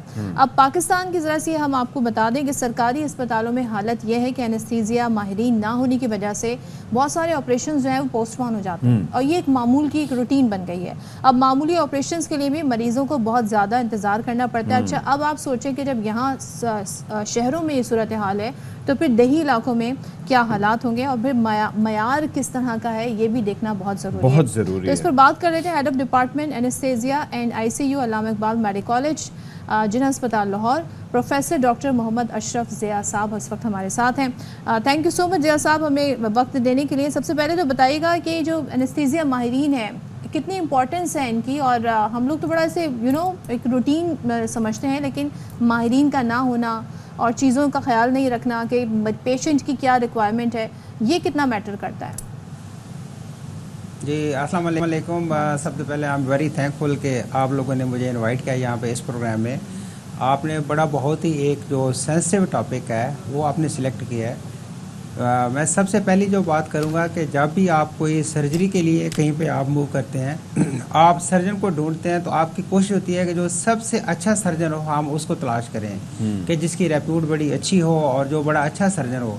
लेकिन कभी बहुत ही कम जगह पे होगा कि वो लोग ये भी सोचेंगे जी उनको जो एनेस्थीसियोलॉजिस्ट है जिसने बेहोश करना है और उसके बाद उनकी केयर करनी है, होश में भी लेके आना है अल्लाह के फजल से, और उसके बाद पोस्ट ऑफ एरिया में कि वो कौन है, क्वालिफाइड है अनक्वालिफाइड है। मोस्ट ऑफ द टाइम उनको आइडिया नहीं होता है कि उनका एनेस्थीसियोलॉजिस्ट कौन है। तो मैं एक बात जो यहाँ पे कहना चाहता हूँ वो ये है कि सर्जरी में एरर का चांस होता है कि एक दफ़ा प्रॉब्लम होगी दोबारा आप सर्जरी कर सकते हैं, ब्लीड हो गई उसको आप रोक सकते हैं। जब आप एनेस्थीसिया में कोई प्रॉब्लम होती है तो हमारे पास ज़ीरो एरर का मार्जिन होता है। हम अगर कोई थोड़ी सी भी अगर एरर करते हैं तो पेशेंट की लाइफ जाने का खतरा होता है। अच्छा, सो ये बहुत ही एक सेंसिटिव एक टॉपिक है। पहले सबसे पहले तो मैं चाहूँगा ना कि हमने अपने हमारा इब्तदाइया सुना होगा, उसके अंदर कुछ मैंने अहाता करने की कोशिश की, कुछ सदफ अब्दुल जब्बार ने बयान किया। आप ज़रा ये पहले बताइएगा कि एनेस्थीसिया के जो माहिरीन होते हैं उनका काम शुरू कैसे होता है, क्योंकि नॉर्मली तो हम ये आपको पता है वो फिल्मों में दिखाया था करते थे कि जी क्लोरोफार्म सुंघाया और बस बेहोश हो गया तो अल्लाह खैर सल्ला। यहाँ पर ना सिर्फ ये कि बेहोश करना बल्कि उसके बाद उसकी निगहदाश्त और उसके बाद वापस होश में लाना, ये प्रोसीजर किस तरह का होता है, ये ज़रा बयान कीजिएगा। जी आपने काफ़ी हद तक तो पहले बयान कर दिया था। हमारा काम बहुत पहले शुरू होता है। अच्छा, जब पेशेंट एडमिट होता है तो हम उसकी केयर तब से करना शुरू करते हैं। उसको हम देखते हैं कि इसको सबसे पहले तो यह है कि हमने किस तरह का एनेस्थीसिया प्रोवाइड करना है, कि किस तरह के एनेस्थीसिया में ये काम हो सकता है। जैसे आपने फरमाया था कि जो लोकल एनेस्थीसिया है, जो रीजनल एनेस्थीसिया है, हम रीजनल एनेस्थीसिया बोलते हैं उसको, उसके लिए पेशेंट की फिटनेस के लिए उसको एनेस्थीसिया देने के लिए हमें क्या क्या चीज़ें चाहिए होंगी, क्या टेस्ट चाहिए होंगे, क्या इक्विपमेंट चाहिए होंगे, वो सारे काम हम पहले करते हैं। जो पेशेंट जहाँ पे एडमिट होता है रूम में या वार्ड में, वो पहले हम देख लेते हैं। उसके बाद जब पेशेंट ऑपरेशन थिएटर में आता है तो हमारा काम बहुत पहले स्टार्ट होता है। हम सबसे पहले पहुँचते हैं वहाँ पे, जो पेशेंट को रिसीव करते हैं, पेशेंट की केयर वहाँ पे हमारी स्टार्ट होती है। उसके बाद ऑपरेशन स्टार्ट होता है। ऑपरेशन ख़त्म होने के बाद अगर सर्जिकल टीम चली जाती है, हमारा काम वहाँ पे ख़त्म नहीं होता। हम पेशेंट को दोबारा होश में ला के उसके बाद उसको रिकवरी में या आईसीयू में शिफ्ट करते हैं, और वहाँ पे भी उसकी मॉनिटर उसको करना और उसकी केयर करना वो हमारे उसमें ड्यूटी में शामिल होता है। तो हमारा काम जो है बहुत पहले शुरू होता है और बहुत ही बाद में ख़त्म होता है कि हम पेशेंट को थ्रू आउट उसको केयर प्रोवाइड करते हैं। जो पेशेंट क्रिटिकल हो जाते हैं उनको हम आईसीयू में ले जाते हैं, और आईसीयू में वो जितने दिन भी रहेगा वहाँ पे हमारी एनेस्थीसिया की टीम उसको केयर प्रोवाइड कर रही होती है, उसको लुक आफ्टर कर रही होती है, और उसकी क्रिटिकल केयर की जो उसकी सारी मैनेजमेंट है वो एनेस्थीसियोलॉजिस्ट के ज़िम्मे होती है। अच्छा, ओके। डॉक्टर साहब, ये जो ज़ाहिर है हम देख रहे हैं मुख्तलिफ हॉस्पिटल्स में जो एनेस्थीसियोलॉजिस्ट हैं उनकी बड़ी कमी है, जिसकी वजह से वक्त पे ऑपरेशन नहीं हो पा रहे हैं, तो ये क्या बहुत संगीन सूरत हाल हो गई और क्यों है इन माहिरीन की कमी? जी इसमें जो सबसे ज़रूरी चीज़ तो ये है कि हमारे यहाँ पे अनएम्प्लॉयमेंट बहुत ज़्यादा है। हमारे जब भी एग्ज़ाम होते हैं, जैसे अभी रिसेंटली हमने एक एग्ज़ाम लिया तो उसमें हमने बहुत सारे जो है वो FCPS क्वालिफाइड एनेस्थीसियोलॉजिस्ट और MS क्वालिफाइड एनेस्थीसियोलॉजिस्ट वो जहाँ पे जो प्रोड्यूस होते हैं, यहाँ पे जॉब ना मिलने की वजह से वो ब्रेन ड्रेन जो है ना बाहर चले जाते हैं और बहुत सारे लोग बाहर मूव कर रहे हैं। सेकेंडली यहाँ पे जो एक प्रॉब्लम है यहाँ पे कि एक ऐसा कोई फिक्स फार्मूला नहीं है कि अगर एनेस्थीसियोलॉजिस्ट कॉम्पिटेंट है, क्वालिफाइड है, उसकी जो पेमेंट है उसका कोई फार्मूला तैयार नहीं है। अच्छा, तो उसको अंडर द टेबल पे किया जाता है मोस्ट ऑफ द टाइम। और जब आपकी रिस्पॉन्सिबिलिटी इतनी ज़्यादा हो, आप इतनी जो आप जिस सिचुएशन में आप पेशेंट को मॉनिटर कर रहे होते हैं, पेशेंट क्रिटिकल होता है, आपकी बहुत बड़ी रिस्पॉन्सिबिलिटी होती है, तो आपको जो पेमेंट मिलती है वो उस हिसाब नहीं होती। अच्छा, जो डॉक्टर साहब मुझे ये फरमाइएगा कि ये अंडर द टेबल पेमेंट का मैं समझा नहीं, ये व्हाट डज दैट मीन? जी इसमें ये है कि देखिए अब ये है कि अब हमें बहुत सारी जगह पे जो है ना वो तो एक फार्मूला जो एक तय है कि जी 1/3 of the surgeon fees should be paid to the anaesthesiologist, कि जो सर्जन की फीस सपोज के जी 90,000 है तो 30,000 should be paid to the anaesthesiologist. जो अंडर द टेबल है वही है कि वो देख लेंगे जी कि किस बंदे को बुलाया कि यार ये कम पैसे लेता है, इसको 5,000 या 10,000 देंगे तो ये काम कर देगा। तो ये सूरत हाल काफ़ी ख़तरनाक होती है, और इसमें लोग फिर जो इतनी मेहनत करते हैं वो कभी किसी हॉस्पिटल में कभी किसी हॉस्पिटल में, तो वो फिर यहाँ से काफ़ी दिल बर्दाश्ता होकर तो बाहर चले जाते हैं कि वहाँ पे एक ड्यूटी करेंगे और उनको बड़ी हैंडसम अमाउंट मिल जाती है, तो इसलिए फिर यहाँ पे काम करना थोड़ा सा वो नामुनासिब समझते हैं। और यही वजह हमारी इसकी सबसे बड़ी वजह कि यहाँ पे वो ड्यू राइट भी नहीं है और जॉब्स भी नहीं है। इस वजह से लोग जो है ना यहाँ पे शॉर्टेज है और ये डे बाय डे बढ़ती जा रही है। वैसे जो शॉर्ट है ये ग्लोबल शॉर्टेज है एनेस्थीसिया की। अच्छा, क्योंकि ये बड़ा बहुत ही एक सेंसिटिव फील्ड है, तो लोग इसमें जाने से अवॉइड करते हैं कि आपकी रिस्पॉन्सिबिलिटी बहुत ज़्यादा है, बहुत ज़्यादा। तो डॉक्टर साहब, अभी ये जो आपका हॉस्पिटल है, जो आपका डिपार्टमेंट है, उसमें कितने नंबर है एनेस्थीसियोलॉजिस्ट का? जी, अगर मैं उसके जना हॉस्पिटल की बात करूं तो वहाँ पे हमारे डेली के तकरीबन 150 से 200 करीब सर्जरीज होती हैं। अभी मैं रिसेंटली मैंने दोबारा दरमियान में कुछ गैप के बाद दोबारा मैं हॉस्पिटल ज्वाइन किया, तो उसकी सूरत हाल भी काफ़ी ख़राब है। वहाँ पे जो एनेस्थीसिया पर्सनल है, जो क्वालिफाइड है, उनकी बहुत कमी है। यानी हमें अगर 4 ऑपरेशन थिएटर हमारे जो है ना वो रन कर रहे हो, 4 टेबल हम रन कर रहे हो, उसमें हमारे पास हार्डली 2 या 3 लोग होते हैं, और बाकी हम सीनियर और जूनियर मिला के हम उसको सुपरवाइज कर रहे होते हैं। तो लेकिन तो फिर इधर से हमें चाहिए होता है कि ये तो उधर से उधर। जी, आप बिल्कुल ठीक कह रहे हैं, आप बिल्कुल ठीक कह रहे हैं कि एक बंदा जो है ना 4 टेबल पे दौड़ रहा होता है। अब उसमें तो डॉक्टर साहब अगर किसी का वेट से मुतालिक मिस कैलकुलेशन हो जाए, डोज से मुतालिक मिस कैलकुलेशन हो जाए, तो इट कैन बी फेटल। जी, आपकी बात बिल्कुल ठीक है। यही बात है कि जो क्वालिफाइड एनेस्थेटिस्ट हैं, हम उसकी एक एक चीज़ को मॉनिटर कर रहे होते हैं कि जी उसका वेट कितना है, उसकी हाइट कितनी है। अब विल यू बिलीव कि हम 6 घंटे के बच्चे से लेके 120 साल की एज तक पेशेंट को एनेस्थेटाइज किया हमने। तो अब उसमें जो चीज़ है, वो जो लोगों में एक जो मिथ होती है कि डॉक्टर साहब आप क्या करते हैं, कैसे करते हैं, ये ऑपरेशन या सुंघाते हैं, ये बेहोश करते हैं, तो एक एक चीज़ कैलकुलेटेड होती है और बड़ा बहुत ही सेंसिटिव फील्ड है। कि अब आप देखिएगा कि जो 6 घंटे का बच्चा होगा, उसको अगर आपने 6 ml या 5 ml फ्लूइड आपने अगर ज़्यादा दे दिया है, तो उसकी तो डेथ होने के चांसेस हैं। तो इसलिए ये चीज़ जो है ना बड़ी बहुत ही सेंसिटिव होती है, ये बहुत ख्याल रखना पड़ता है। तो अभी ये जो शॉर्टेज है ना, इसको ये डे बाय डे बढ़ती जा रही है। अगर गवर्नमेंट को थोड़ा सा चाहिए तो इस पे जो है ना थोड़े से संजीदा गवर्नमेंट इस पर तवज्जो दे, तो आप ज़ाहिर है बहुत सारी चीज़ों को जो है वो बेहतर किया जा सकता है। Thank you so much. Doctor Mohammad Ashraf हमारे साथ थे और सूरत हाल इस पर देखें हुकूमत क्या करती है। अच्छा जी, मुझे बता दीजिए अब हम किस तरफ जा रहे हैं? ठीक है, चलें जी, ब्रेक लेते हैं, ब्रेक के बाद आएंगे।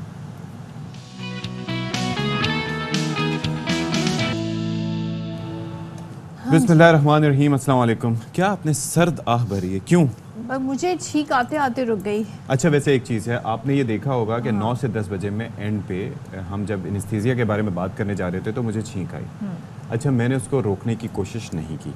आप खांसी रोक सकते हैं, आप बाकी मतलब यौन करना रोक सकते हैं, छींक आपको रोकनी नहीं चाहिए, क्योंकि एक तो आपके कोई ऐसे इरिटेंट्स होते हैं that can make you sick वो उसको, और दूसरा ये है कि जिस प्रेशर से छींक आपको आती है, अगर आप वो रोकें तो आपके लिए वो क्वाइट डैमेजिंग हो सकता है, जानलेवा भी हो सकता है। सो कभी भी छींक रोकने की कोशिश ना करें। लेकिन कुछ लोगों का, जैसे मेरा मसला है, सो मुझे एक बार जब छींक आनी शुरू होती है तो नहीं रुकती। So this has something to do with allergy. तो कोई चेन रिएक्शन तो नहीं होता कि एक के बाद एक के बाद एक? ऐसे ही होता है। अच्छा, सो वो बस फिर एक सिलसिला शुरू हो जाता है। तो बहरहाल बात दरअसल ये है, मैं ये सोचता हूँ कि हम अच्छी बातें क्यों नहीं करते। हम मतलब अब ये देखें ना कि मैं सोचता हूँ कि कैसे अच्छी बातें कैसे करें, कैसे करें। मसाइल इतने हैं, मसाइब इतने हैं, इतनी महंगाई इतनी है, लेकिन ऐसे भी तबकात होंगे कि जो इन चीज़ों से मुतासिर नहीं होते होंगे। बिल्कुल ऐसे ही है। मिसाल के तौर पे नहीं है ऐसा। अब मिसाल के तौर पे जो तबका टैक्स से मुतासिर है वो तो चलें इस हवाले से बात करेगा, जो लोग नहीं है मुतासिर वो क्या करते होंगे? वो तो सुकून में नहीं होंगे। भाई सुकून होना चाहिए, अल्लाह पाक उनकी ज़िंदगियों में और सुकून लेके आए, बाकी लोगों की ज़िंदगियों में भी सुकून लेके आए। मसला ये है कि लोग गर्मी के मौसम में तंग हैं, गर्मी से, फिर महंगाई से तंग है, फिर आए रोज़ जो इजाफा पेट्रोल में हो जाता है, बिजली के निर्ख बढ़ जाते हैं, उससे तंग हैं। तो सुकून ऐसे में कहाँ है? अपना जो फाइनेंशियल उनका एक्सपेंडिचर है वो मैनेज नहीं कर पा रहे हैं, उनकी जेब छोटी हो गई है, उनके अखराजात बढ़ गए हैं। तो अब इसका हल सिर्फ यही है, लोगों की तनख्वाहें बढ़ा दी जाएँ तो शायद उनकी ज़िंदगी में कोई रिलीफ आए, परचेजिंग पावर उनकी बेहतर होगी, तो ये बहुत कुछ हो सकता है। अच्छा, जहाँ हम बात कर रहे होते हैं ना माफियाज़, कभी आपने सुना होगा जी कि माफियाज़ इतने स्ट्रांग होते हैं, उन पे अगर टैक्सेस लगाने की कोशिश की जाए तो वो तो स्ट्राइक, हड़ताल और क्या क्या चीज़ें कह देते हैं। एक माफिया कराची में ऐसा है जिसे कहते हैं टैंकर माफिया, और जिस तरह वो खुलेआम दिन दहाड़े अपनी कार्रवाइयाँ कर रहे होते हैं, कोई उन पर रोक टोक नहीं है। तो कराची में हुआ क्या है, वाटर माफिया ने कराची का इलाका है बल्दिया टाउन, वहाँ पर गोठ में जो मेन लाइन है उसमें सुराख किया है और आर्जी तालाब बना लिया है। अफजल खान इससे मुताल्लिक हमें बताएंगे मजीद कि भाई ये पानी माफिया, टैंकर माफिया ये कर क्या रहे हैं, और ये इतना बड़ा तालाब किसी को दिखाई नहीं दे रहा क्या? देखिए, कराची के अंदर पानी की अदम फराहमी के ऊपर जब भी शहरी एहतिजाज करते हैं तो उनका एक सवाल जो हमेशा तवातुर से पूछा जाता है वो ये है कि शहरियों को पानी नहीं मिलता, लेकिन टैंकर माफिया को कहाँ से पानी मिलता है।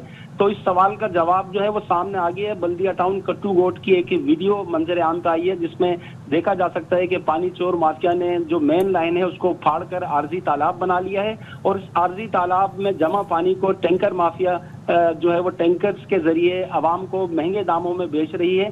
तो इस हवाले से जो जराए हैं उनका कहना है कि जिस दिन इलाके में पानी खोला जाता है उसी दिन पानी चोर माफिया मेन लाइन को तोड़ देती है और उसमें सुराख करके बड़ा तालाब बना देती है। पानी चोर माफिया इंतहाई बाअसर बताई जाती है। पुलिस और वाटर बोर्ड के जो अफसरान हैं वो इस सारे मामले को जानते हुए भी उन्होंने पुरसरार खामोशी अख्तियार की हुई है। लिहाजा आवाम का मुतालबा है कि जो इलाके के अंदर पानी की फराहमी की जाए और उसके अलावा जो टैंकर माफिया जिस तरह से पानी चोरी कर रही है उसको रोकने के लिए एक्शन लिया जाए। अफजल, आपने कहा, thank you so much. Afzal हमारे नुमाइंदे कह रहे थे आवाम ने जी मुतालबा किया है। जब मैं सुनती हूँ ना, आवाम ने पेट्रोल प्राइस मुस्तरद कर दिए, आवाम ने महंगाई को मुस्तरद कर दिया, आवाम ने ये मुतालबा कर दिया, आवाम मुतालबा कर रहा है, सुन कौन रहा है? मेरी एक बात सुने, कुछ इस तरह के नारे जो है ना वो मुझे समझ नहीं आते। मिसाल के तौर पर आवाम ने महंगाई को मुस्तरद कर दिया, अब हम लोग मुस्तरद करके भी कर क्या देंगे? घर में अंडे नहीं लेके जाएंगे, चीनी नहीं लेके जाएंगे, सब्जी नहीं लेके जाएंगे।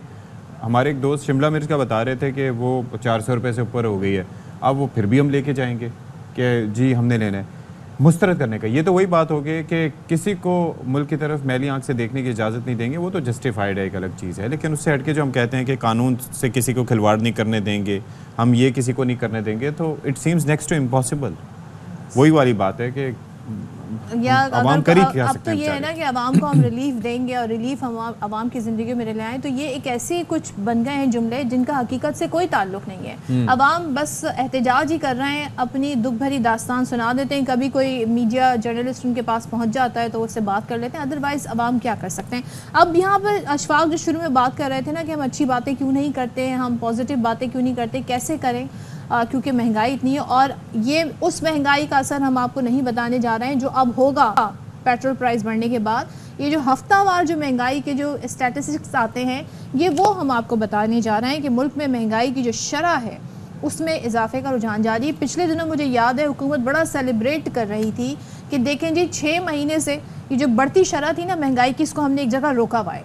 अब ये शरह जो है वो अब गड़बड़ होना शुरू हो गई है और हफ्तावार महंगाई की शरह में 0.1% इजाफा हुआ। वफाकी इदारा शुमारियात की रिपोर्ट ये बताती है कि गुज़िश्ता हफ्ते जो रोज़मर्रा यानी जो आप डेली इस्तेमाल करते हैं चीज़ें, उसमें जो 23 अशिया ज़रूरियाँ यानी जिनके बगैर आपका खाना नहीं बनेगा, ज़िंदगी कैसे आगे गुजारी जाए, उनकी कीमतों में इजाफा देखा गया है, जिसमें पाउडर दूध की कीमत में 6.7%, चिकन बहुत लोग खाते हैं 16.4%, दाल बहुत ज़्यादा बनती है और दाल चना ख़ासतौर पे तकरीबन 4%, दाल मूंग की कीमत में 1.2%, इसी तरीके से दीगर चीज़ों में इजाफा हुआ। खुला दूध 1.4% महंगा हुआ। और बाय द वे जो बहुत सारी जो आई थिंक जो डेयरी फार्मर्स एसोसिएशन है वो ही कह रहे हैं कि हम मुहर्रम तक रुके हुए हैं, उसके बाद हम बताएंगे कि इजाफा कितना करना है। आपको याद है कि दरमियान में ये आया था कि इस बार ये कीमतों में इजाफा हो रहा है, उसके बाद इसी साल के दिसंबर तक दोबारा इजाफा नहीं होगा। You remember? किसने कहा था? यहाँ पर ये जो दूध की कीमतों में इजाफा हो रहा था, इस पे कहा गया था कि दिसंबर तक इजाफा नहीं होगा। यस यस यस, याद आया? यस, याद आ मेरे ख्याल में विल गेट दैट, हमें वो सॉर्ट मिल जाए, हम वो निकालेंगे, उसको निकाल के फिर आगे उस पे करेंगे, बिकॉज ये कोई भी अपनी बात पे खड़ा नहीं होता यहाँ पर किसी भी हवाले से। This is very unfortunate. तो अच्छा जी, हम अगर अब इस पे बात करें तो ये देखिए कि 44,000 से ज़ायद माहाना तक आमदन रखने वालों के लिए महंगाई तकरीबन 24% बढ़ गई है। और फिर इदारा शुमारियात के मुताबिक 44,176 रुपये माहाना से ज़ायद आमदनी रखने वाले तबके के लिए महंगाई की शरह 1% इजाफे के साथ 21.37% हो गई है। तो ये देखिए कि it seems next to impossible कि कैसे कोई अपना गुजर बसर सकता है। अच्छा, मटियारी की अगर हम बात करें तो वहाँ पर अशिया खुरनोश समेत सब्जियों के नरखों में होशरुबा इजाफे से आवाम परेशान है। तो इस पर रिपोर्ट कर रहे हैं इम्तियाज़ अली चन्ना। जी बिल्कुल, मुल्क भर में बढ़ती हुई महंगाई से जहां पर मुल्क भर की आवाम परेशान है, तो वहीं ज़िला मटियारी की आवाम भी जो है वो सख्त परेशान है। इस ज़मीन में ज़िला मटियारी में सब्जियों के नर्ख जी हैं वो आसमान से बातें कर रहे हैं। इस ज़मीन में मैं यहाँ पर ज़िला मटियारी में एक दुकान पर मौजूद हूँ। इस ज़मीन में यहाँ पर मैं आपको बताता चलूँ कि सब्जियों को जो मुख्तलिफ रेट हैं, टमाटर है, भिंडियाँ हैं और आलू और जितनी भी सब्जियाँ हैं उनके रेट जो है वो इस वक्त आसमान से बातें कर रहे हैं। कुल सब्जियाँ इतनी महंगी हो गई है कि हम आपको क्या बताएं। भिंडी का रेट देखो 240 से 280 रुपये, आलू जो है ना 120 तक बिक रहा है। जी बिल्कुल, आपने ख़रीदारों की बात सुनी। इनका यही कहना था कि सब्जियों के नर्ख जो है वो आसमान से बातें कर रहे हैं, जिसके बायस ये तो गोश्त खाने से पहले ही कासिर थे, लेकिन अब सब्जियां भी खरीदने और खाने से कासिर है। जी तो ये आप देखें कि महंगाई का तूफ़ान है और उसके बाद अब जो नए पेट्रोल प्राइस बढ़े तो ये अशिया ज़रूरिया इनकी कीमतें ऑलरेडी बढ़ गई हैं, जो कि हमारे नुमाइंदे अनवर ख़ान सुबह सवेरे 9 बजे जब हम सेगमेंट कर रहे थे तो वो हमें बता रहे थे। अब ऐसे में लोग, हमने तो अच्छा कहा ही जाता है कि मुल्क में जो कम अज़ कम माहाना तनख्वाहें लोगों को वो भी नहीं मिलती है, 37,000 रुपये वो भी नहीं मिलती है, बल्कि उससे कम पर लोग बहुत ज़्यादा गुजारा करने की कोशिश कर रहे हैं, मगर हालात पर कोई नज़रसानी करे तो क्यों करे। अच्छा जी, अब हम आपको मिलवाने जा रहे हैं वसीम खत्री से। अच्छा, वसीम खत्री कौन है? ये स्क्रैबल चैंपियन है माशाल्लाह से। आपने वैसे कभी स्क्रैबल खेली है? I tried it once or twice. हम ऑफिस में बड़ा एक टाइम था जब इस तरीके से न्यूज़ फ्लो नहीं हुआ करता था, टू बी ऑनेस्ट, जब सोशल मीडिया उस तरह एक्टिव नहीं था, सो आपको ब्रेक मिलता था ठीक ठाक किस्म का, तो हम बाकायदा एंकर्स मिलकर स्क्रैबल खेलते थे और हमारी वोकैब बहुत अच्छी हो गई थी। फिर हमने डिक्शनरीज के सहारे लेने शुरू कर दिए थे। Okay, we can try that again, we can try it someday. तो इससे बड़ा अल्फाज आपके। अच्छा जी, तो ये बेसिकली होता क्या है? ये हरूफ को अल्फाज में पिरोने की कमाल महारत होती है और लफ्ज़ों की एक जंग होती है, एक दिलचस्प और मुश्किल खेल है। और एक बार फिर से वसीम खत्री जो हैं वो ये स्क्रैबल चैंपियन बन गए हैं और कराची में होने वाली ये स्क्रैबल चैंपियनशिप उन्होंने जीत ली है और हसान हादी को उन्होंने शिकस्त दी है। तो हमारे साथ मौजूद हैं Waseem Khatri. Waseem, thank you so much for joining us भाई, बहुत बहुत मुबारकबाद। ये बताइएगा कि हालिया ये जो इवेंट है इसमें आपने फतह हासिल की, इसके बाद कितनी बार अब तक आप चैंपियन बन चुके हैं स्क्रैबल के?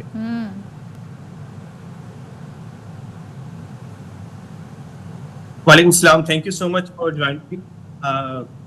It's been great pleasure. Alhamdulillah, 11 times national champion of Pakistan, and I started playing when I was around at the age of 18, or lucky I have been traveled all over the world to play. I am number 1 ranked player in Pakistan right now. अच्छा वसीम, ज़रा सा हम, क्योंकि थोड़ा सा interest हमारा भी है, ज़रा बताइएगा कितनी मेहनत करनी पड़ती है और कितना सीखने को कितना मिलता है, नए नए वर्ड्स, नई नई चीज़ें, और कितना दिमाग यूज़ होता है इसमें? जी बिल्कुल, मेहनत तो बहुत करनी पड़ती है, आपको बहुत सारे वर्ड्स याद करने पड़ते हैं। इट्स ऑल अबाउट वोकैबुलरी और मैथ्स। जितनी आप ज़्यादा वर्ड्स आपको पता होंगे, आप उतना आप अच्छा खेल सकोगे। अब इसमें कोई अराउंड 3 to 4 lakhs वर्ड्स हैं डिक्शनरी में, कॉलिंस वर्ड में। तो उसमें ये होता है कि हम डेली क्विज करते हैं, daily we try to learn the words और वो हम फिर रेप्लिकेट करते हैं इन द गेम। तो हमारी कोशिश होती है कि हम ये डेली एटलीस्ट 3 hours 4 hours हम इसको डेली वर्ड लर्न करते रहें, ताकि फिर when we play internationally, nationally, तो फिर हम ये कि अच्छा खेल सकते हैं इसमें गेम में। एंड द ट्रिकीस्ट पार्ट, जो सबसे स्मॉल वर्ड होता है जिसमें कम लेटर्स यूज होते हैं, आई थिंक वो सबसे ट्रिकी होता है, वो word banana. Sorry, can you please repeat it again? जो वर्ड सबसे शॉर्ट होता है, लाइक 3 words का सेंटेंस है कोई। हाँ बिल्कुल बिल्कुल, 3 letters का वर्ड है। बिल्कुल बेसिक जो होती है वो 2 letter वर्ड्स होते हैं और 3 letter वर्ड्स होते हैं, जो आपको at least for playing Scrabble you should know. और ये होता है कि हम ज़्यादातर जो हम लेवल पे, जिस लेवल पे खेलते हैं, वी लर्न द बिंगोज। बिंगोज मींस कि आप all the 7 letter words you played and you will get extra 15 marks। तो हमारी कोशिश होती है कि हम गेम में एटलीस्ट वो 2 या 3 ऐसे वर्ड्स खेलें जिससे हमें एक्स्ट्रा स्कोर मिले उससे। अच्छा, मैं ये जानना चाह रहा था वसीम कि आप दुनिया भर में भी जाके पार्टिसिपेट कर चुके हैं मुख्तलिफ इवेंट्स में, वहाँ पर जो लोग आते हैं ये इवेंट्स के लिए पार्टिसिपेट करने के लिए, उनकी तैयारी आप लोगों से कैसे मुख्तलिफ होती है? यानी कि वो अपने किस तरीके से जहनी मशक़ें करते हैं, क्योंकि हर जगह तरीक़ेकार मुख्तलिफ होता होगा ऑब्वियसली। आई एम सॉरी, आपकी आवाज़ बहुत ज़्यादा डिस्टर्ब आ रही है। I can hear the other voice, but आपकी आवाज़ थोड़ी सी अच्छा भाई, मेरी आवाज़ बेहतर कर लीजिएगा। मैं ये जानने की कोशिश कर रहा था वसीम कि आप दुनिया में भी जाके मुख्तलिफ इवेंट्स में पार्टिसिपेट करते हो, तो जो वहाँ पर प्लेयर्स आते हैं उनकी तैयारी किस तरह से मुख्तलिफ होती है आप लोगों की तैयारी से? I'm still not able to hear. I आप can देखिए hear the female voice. अच्छा वसीम, अगर आप मुझे सुन सकें, जो अशफाक पूछना चाह रहे हैं, वो कह रहे हैं ज़ाहिर है आप इंटरनेशनली बहुत सारे लोगों के साथ कम्पीट करते हैं, तो उनकी तैयारी में क्या फ़र्क नज़र आया, वो किस तरह तैयारी करते हैं, is there any difference? Obviously, हम तैयारी इस तरह से करते हैं कि we learn words on the computer, मतलब कि हमारे बाकायदा सॉफ्टवेयर बने हुए हैं जहाँ पे हम डेली, इवन मोबाइल में भी हम डिक्शनरीज हैं, उसमें क्विज है हमारे पास. So what we do, we learn the words over there. हम जब भी फ्री टाइम मिलता है हम लिस्ट देख लेते हैं, वर्ड्स की डिक्शनरी देख लेते हैं.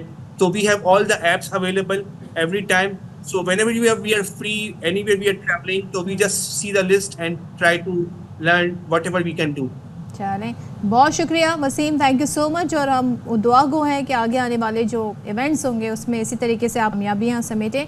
वसीम ने जिक्र किया कि जब हमें फ्री टाइम मिलता है, अशफाक याद करें internet, pre internet, social media से पहले का टाइम कितना फ्री टाइम मिलता था. अब वो हमें फ्री टाइम मिलता भी है तो वो सारा टाइम हम अपना वेस्ट कर देते हैं, एक ऐप से दूसरी ऐप पे, फिर तीसरी ऐप पे, फिर वापस पहली पे, फिर दूसरी पे, सारा टाइम घंटों हम इसमें वेस्ट कर देते हैं. अच्छा, और उसके अंदर ये होता है कि पहले, आजकल फिर नेटफ्लिक्स, फिर अमेज़ॉन प्राइम, फिर बहुत सी चीज़ों में, पहले आप किताबों पर भी टाइम अपना इन्वेस्ट करते थे, फिर इस तरह के गेम्स में इन्वेस्ट करते थे.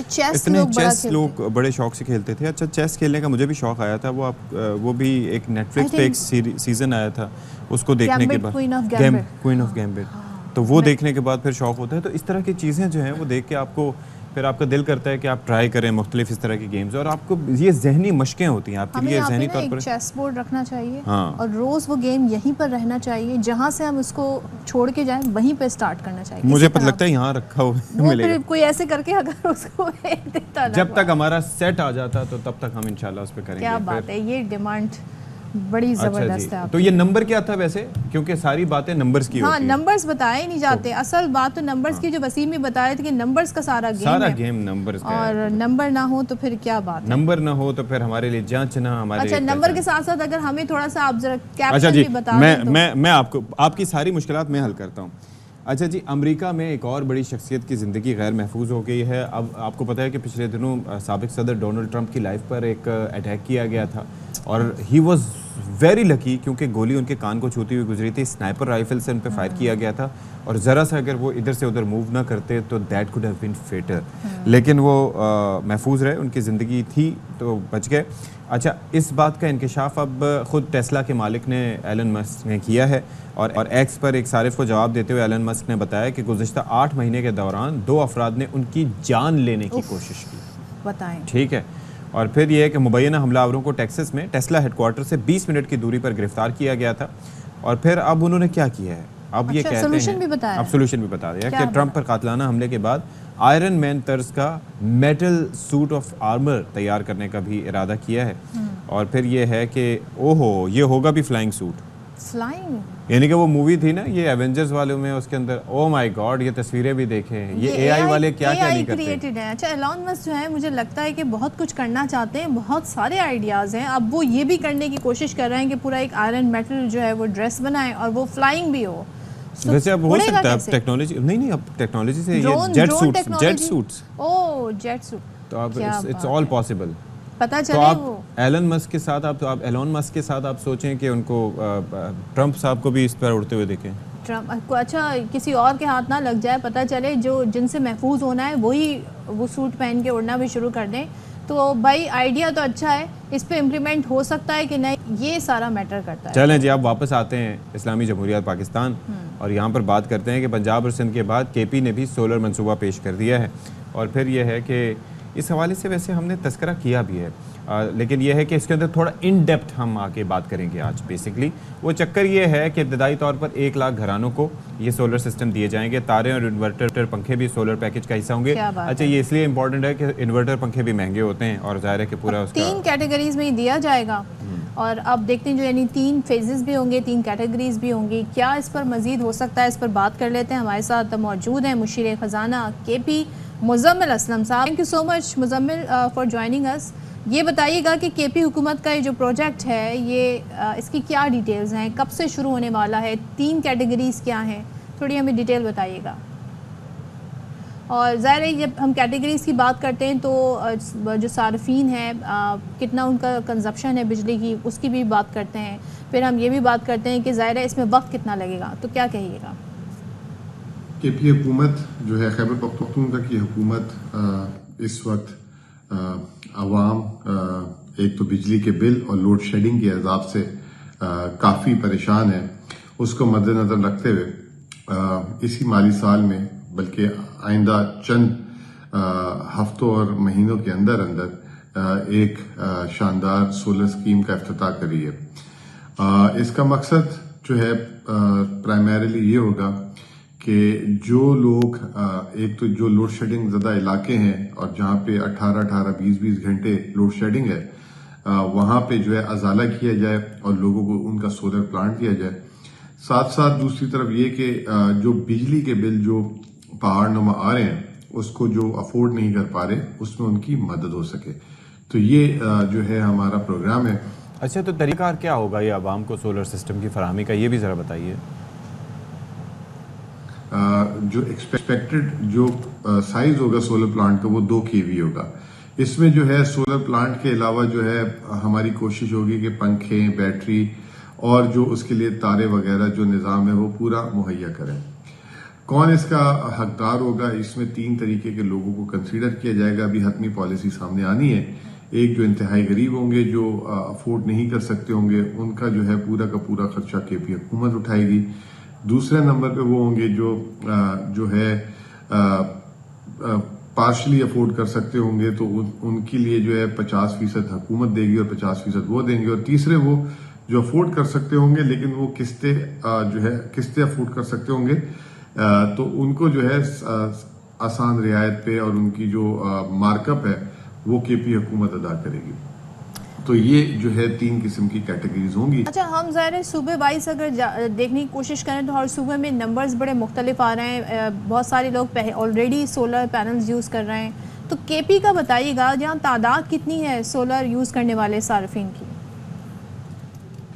इससे जो है लोड शेडिंग में कमी तो नहीं कह सकते, क्योंकि वफाकी हुकूमत इस वक्त जो है लोड शेडिंग जो है वो तो उसका कोई ताल्लुक नहीं होगा सोलर से कि लोड शेडिंग कम हो जाएगी। बस ये एक फ़ायदा हो जाएगा कि जो लोड शेडिंग से लोग परेशान हैं उनको एक ऑल्टरनेट सोर्स मिल जाएगी। वैसे जो है KP में काफ़ी दूर दराज इलाकों में लोगों ने अपनी मदद आप भी सोलर लगाया हुआ है। इनफैक्ट पेशावर और पेशावर से के मज़ाफ़ात में भी काफ़ी लोगों ने अपने सोलर लगाए हुए हैं। लेकिन जो ये ख़ास तौर पे स्कीम उनके लिए होगी जो एक आम आदमी होगा जिसकी 200 यूनिट तक की जो है मिकदार होगी इस्तेमाल करने की बिजली की, और जो है वो सोलर प्लांट और उसके से रिलेटेड चीज़ें नहीं खरीद सकता होगा। अच्छा, अब ज़रा ये बता दीजिएगा कि बिजली की मजबूरी पैदावार में KP का हिस्सा कितना है? साथ साथ खैबर पख्तूनख्वा पाकिस्तान के शायद इस वक्त वाहिद सूबा है जो अपनी बिजली पैदावार बढ़ाने के लिए भी जो है पेशरफ्त की है। आइंदा चंद दिनों में 90 जो है मेगावाट के बिजली के प्लांट्स हमारे 3 आ जाएंगे जो पानी पन बिजली से बनेंगे। इसके अलावा अगले साल 2 मजीद आ जाएंगे, तो कुल मिला के एक साल में 213 मेगावाट बिजली KP की आ रही है, जिसकी लागत जो है 5 से 7 रुपए। लेकिन उसका मसला ये है कि हमारे पास ट्रांसमिशन लाइन नहीं है। अब हम अपनी ट्रांसमिशन लाइन पे भी काम कर रहे हैं, लेकिन ये जो अभी फिलहाल बिजली पैदा करेंगे ये फिलहाल फर्स्ट फेज में ये सनत को दी जाएगी ताकि KP में सनत लगे, सनतकारी हो और आम बंदे को जो है यहाँ पे रोजगार मिले।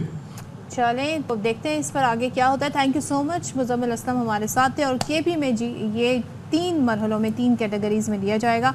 अच्छा, अब ज़रा KP से निकलते हैं, आते हैं वफाकी दारुल हुकूमत, और वहाँ पर बड़े ज़बरदस्त काम हो रहे होते हैं अक्सर व बेशतर। तो अब इलेक्ट्रिक बस सर्विस का वफाकी दारुल हुकूमत में आगाज़ हो गया है और इस्लामाबाद में जो माहौल दोस्त बसें हैं ये पहुँच गई हैं। इनकी तादाद कितनी, क्योंकि ज़ाहिर है आबादी अगर हम देखें तो दारुल हुकूमत इतना ज़्यादा कहते हैं ना पॉपुलेशन के लिहाज से ज़्यादा उसमें आबादी नहीं है, लेकिन कितनी बसें पहुंच गई हैं, क्या सूरत हाल है, फातिमा बतूल हमें इस पर बता रही हैं मज़ीद।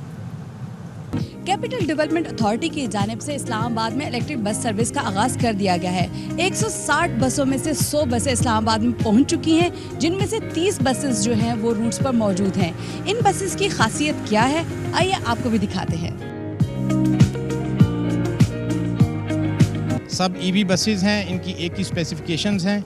इस वक्त 2 रूट्स पे बसेस चल रही हैं। पहला रूट जो है G11 नस्ट से शुरू होकर पिम्स तक आता है। दूसरा रूट जो है वो पिम्स से लेके बरी इमाम तक, रादर कायद-ए-आज़म यूनिवर्सिटी तक हमने उसको एक्सटेंड कर दिया हुआ है। QR कोड से हम टिकट्स जनरेट करते हैं। हर मुसाफिर जब वो आता है उसको एक टिकट दी जाती है और बसेस के अंदर वैलिडेटर लगे हुए हैं। वो वैलिडेटर पे जाके अपनी टिकट को पंच करता है तो then he starts his travelling. अब ये बसेस कंफर्टेबल हैं, इनमें प्रॉपर एयर कंडीशनिंग है, सीटिंग कैपेसिटी काफ़ी अच्छी है और 50 रुपये हम ले रहे हैं फ्लैट रेट।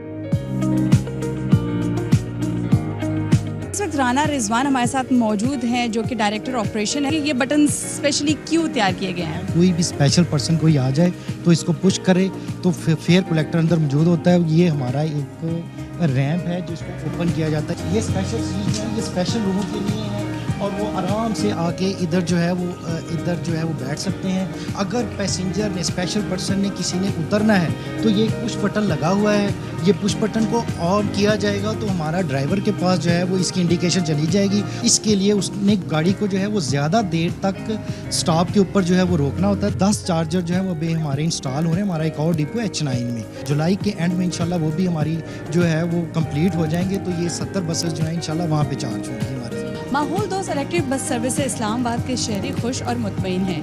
कहते हैं कि अब 50 रुपये में इस्लामाबाद के मुख्तलिफ मकामात का सफ़र इत्मीनान बख्श और आसान है।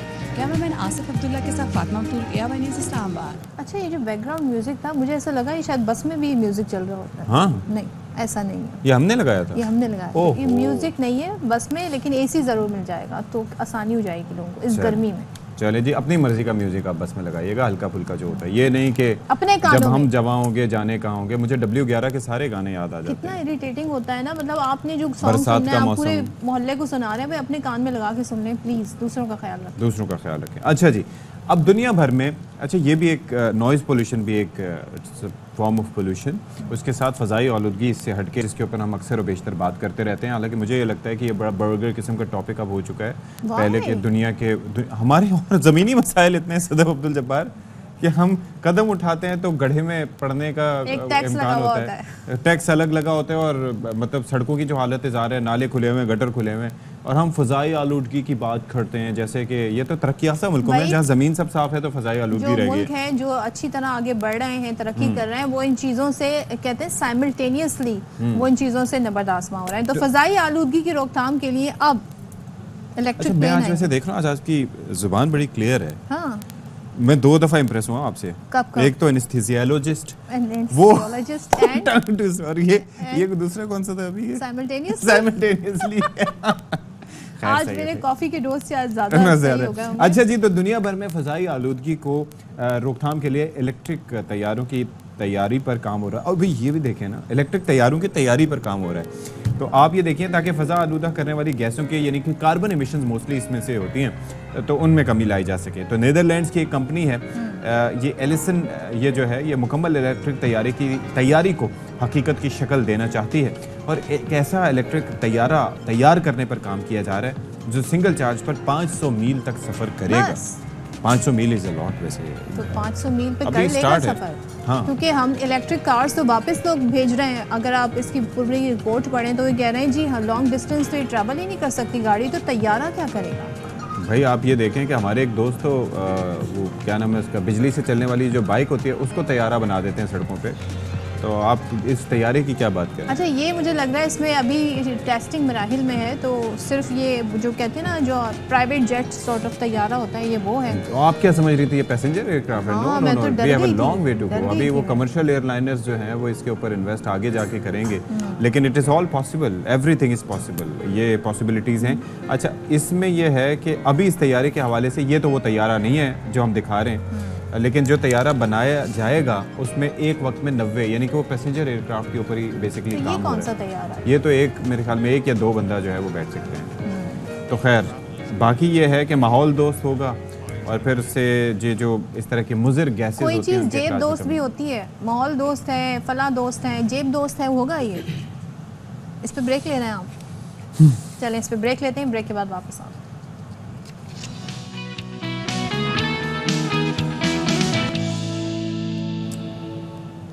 Welcome back once again. और कभी आप टेलीविज़न देखते हैं, बोर हो जाते हैं ड्रामा से, दीगर चीज़ों से, लेकिन एक ऐसा कंपटीशन होता है जिससे आप कभी भी बोर नहीं होते और उससे आप सीख भी सकते हैं बहुत कुछ, और वो होता है कुकिंग कंपटीशन। सो मुझे बड़े फैसिनेट करते हैं गो के, मैं बहुत कम वो रेसिपीज ट्राई करती हूँ, रिवायती रेसिपीज पे बहुत कम ट्राई करती हैं, बहुत ज़्यादा फोकस होता है। लेकिन जो आजकल एक ट्रेंड चला है ना, कम टाइम में क्विक रेसिपीज बनाना, ये बड़ा ज़बरदस्त काम हो रहा है। तो हम आज आपको जिनसे मिलाने जा रहे हैं वो दो शेफ्स हैं पाकिस्तान की, और उन्होंने ज़बरदस्त काम ये किया है जी। बैटल ऑफ शेफ्स 2024 का इनेकाद हुआ मलेशिया में।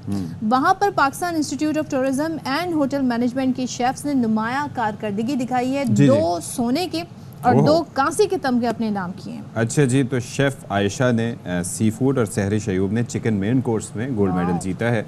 इरम शेख ने रोस्टेड चिकन फ्री स्टाइल, जबकि फातिमा ने कांसी के तमगे हासिल किए। और फिर इसके बाद ये है कि पाकिस्तान की जानिब से अप्रिसिएशन भी काफ़ी दी गई है। तो किस तरीके से कामयाबी को यकीनी बनाया और कौन कौन सी डिशेस बनाई हैं, इस पर बात कर लेते हैं। हमारे साथ मौजूद हैं आयशा अली और इरम शेख इस वक्त हमारे साथ मौजूद है। Thank you so much for joining अस। आप में से आयशा कौन है, इरम कौन है? मैं आयशा हूँ। अच्छा, पहले तो ये बताइए कि आप ये समझे कि मलेशिया में कंपटीशन हो गया, आपने मेडल जीत दिया तो काफ़ी है, यहाँ पर आप आएंगे तो खाली हाथ आएंगे और हम यकीन कर लेंगे आपकी बात। हाँ, क्यों? मेडल लेके आए ना आपके लिए। अच्छा, हमारे लिए सिर्फ मेडल। सी फूड पे किसने काम किया था? मैंने किया था। अच्छा, तो how was the event for you? और ये पहला कोई इवेंट था बैनुल-अक़वामी जिसमें आपने पार्टिसिपेट किया था? जी बिल्कुल, इंटरनेशनल ये हमारा पहले था। डोमेस्टिक पे हम लोग पहले कर चुके थे।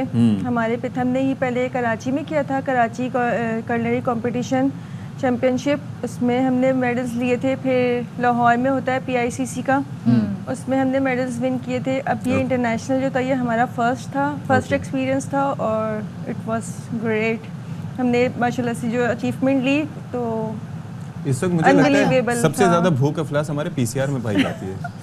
अगर हम ज़ाहिर है गेस्ट से बात कर सकें, हम पे फोकस कर सकें। इरम, आपने माशाल्लाह ब्रॉन्ज मेडल जीता है, तो आपने किन डिशेस पर हाथ रोस्टेड चिकन, तो क्या क्या डिशेस थी, जरा हमें बताएंगी आप? हमें फ्री स्टाइल यानी कि वहाँ पर वो दिया था कि फ्री स्टाइल में रोस्टेड चिकन बनाना, यानी वो आपको इंग्रेडिएंट्स दे देते हैं? नहीं, इंग्रेडिएंट्स नहीं है, हमें पहले से उसको अपने जो भी हमारी डिशेस होती हैं उस पर हमें पहले से हम काम करते हैं और फिर उस कैटेगरीज के हिसाब से फिर उस पर यानी कि जो वर्क होता है वो होता है। अच्छा, मुझे ये बताइएगा कि चूँकि आपने आयशा सी फूड पे काम किया, अब ये वो मुल्क हैं एशिया पैसिफिक के जहाँ पर सी फूड सस्ता भी मिल जाता है, आसानी से मिल जाता है और उनके पास ऑप्शंस और वैरायटीज़ कंपैरेटिवली ज़्यादा हैं, तो वहाँ पर उस पर काम भी ज़्यादा होता है। तो was it challenging for you कि वहाँ पर जाके अपने आप को मनवाना, और कौन कौन सी ऐसी डिशेस थी जो आपने वहाँ पर तैयार की?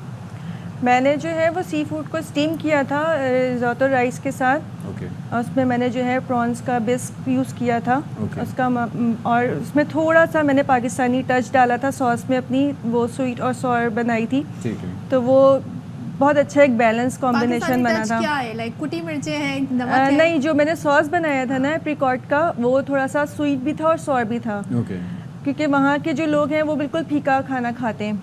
तो हमने जो है उसको फीके को थोड़ा सा अपना पाकिस्तानी टच देके उसके अंदर थोड़ा सा स्वीटनेस और सॉरनेस डाली, तो हाँ बिल्कुल। और वो जो ब्लेंड बना, तो वो जो कॉम्बिनेशन बना, तो वो उनको बहुत ज़्यादा उन्होंने अप्रिशिएट किया। इसके लिए आप किसी से मशवरे वगैरह करते हैं कि भाई ये किस तरीके से ट्राई करें, या फिर ये जो इंटरनेशनल ये जो मास्टर शेफ या इस तरह के कॉम्पिटिशन कभी देखे हैं आपने? बिल्कुल देखे हैं, बिल्कुल। हम लोग पूरा काम होता है, पहले एक उस पे प्रैक्टिस होती है। कंपटीशन जब होता है, अनाउंस होता है, तो उसकी हमें एक रूल बुक प्रोवाइड की जाती है। उस रूल बुक में सारी कैटेगरीज होती हैं, फिर हम वो चूज़ करते हैं कि हमें कौन सी कैटेगरी में जो है वो काम करना है। उसके बाद जो हमारे टीचर्स हैं वो फिर हमें पूरी प्लेटिंग करना सिखाते हैं कि ये इसमें क्या क्या चीज़ें जो हैं, एक प्लेट में 5 एलिमेंट्स होते हैं जो हमें तैयार करने होते हैं। तो फिर उसी तरीके से फिर हमारी प्रैक्टिसेस होती हैं, फिर हम उसको बनाते हैं एंड में फिर जो है वो मतलब उसकी प्रैक्टिस इसलिए ऐसी होती है कि उसको एक फिनिश लुक आना चाहिए और एक खूबसूरत प्रेजेंटेशन बेटर हो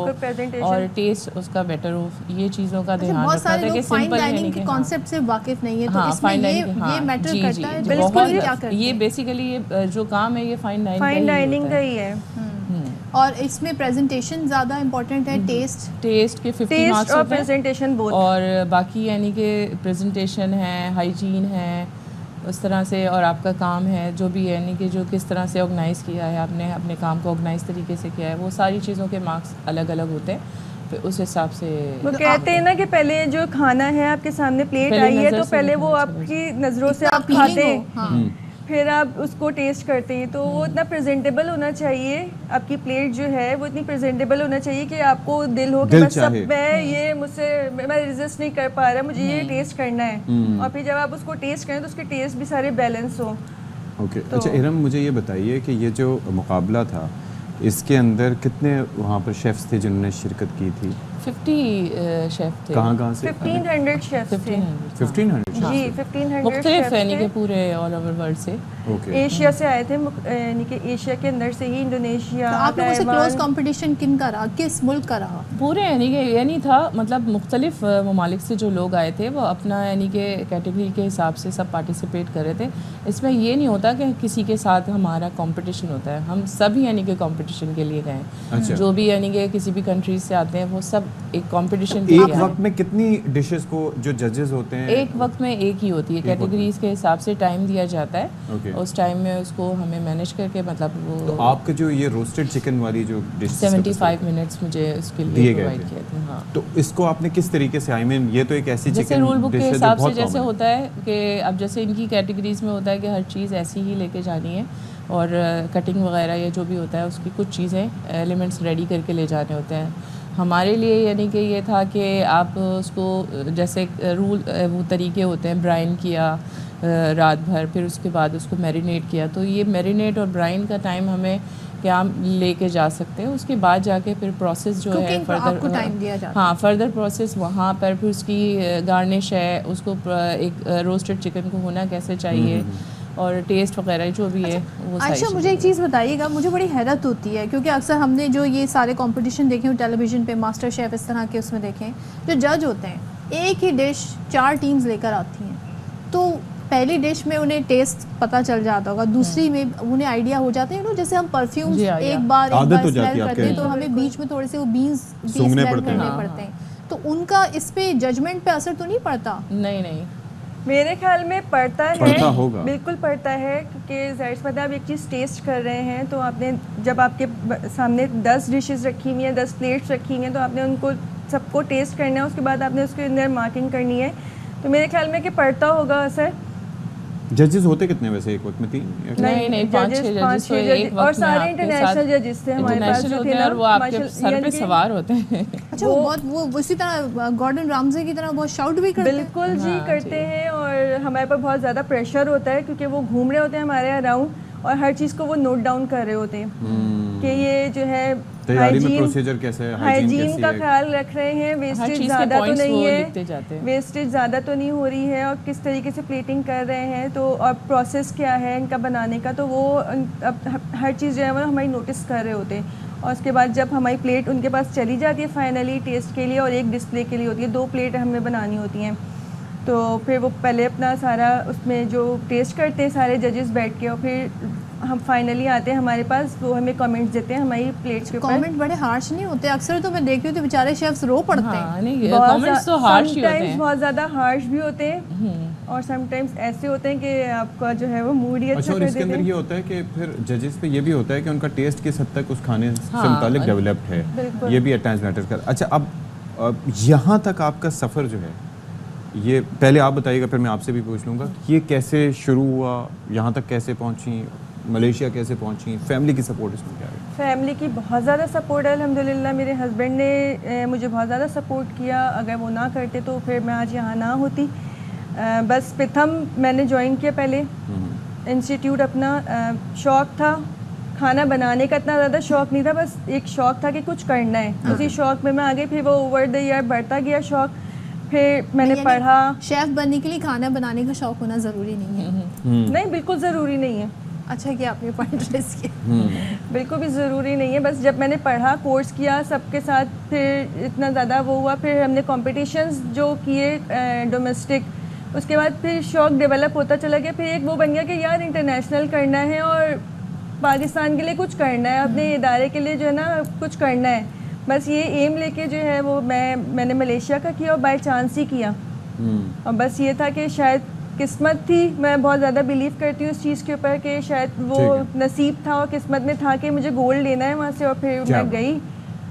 अच्छा, आपका सफ़र कैसा रहा? मेरा भी यही रहा कि अपनी लाइफ पूरी पहले बच्चों को दे दी और उसके बाद यानी कि अब फ्री हुए तो वैसे ही मैं प्रोफेशनली यानी कि घर में यानी कि ऑनलाइन मेरा कुकिंग का बिज़नेस चल ही रहा था और मैं कर ही रही थी 15 सालों से। तो उसके बाद मैंने कहा कि प्रोफेशनल टैग लगना चाहिए, तो वो मैंने कोर्स स्टार्ट किया। उसके बाद हमने डोमेस्टिक यानी कि ये लिए पार्टिसिपेशन किए, कंपटीशन किए, उसमें भी विन किए, गोल्ड मेडल भी जीते उसमें भी, लाहौर में भी, कराची में भी। हाँ, फिर उसके बाद जो है अभी इंटरनेशनली हमें था कि जब हम यहाँ कर चुके तो हमें आगे भी उसको लेके चलना चाहिए। तो फैमिली सपोर्ट तो सबसे ज़्यादा ऑफ कोर्स था, तो इस वजह से आगे निकले। और अब आगे क्या है आप लोगों के लिए? What's next for you?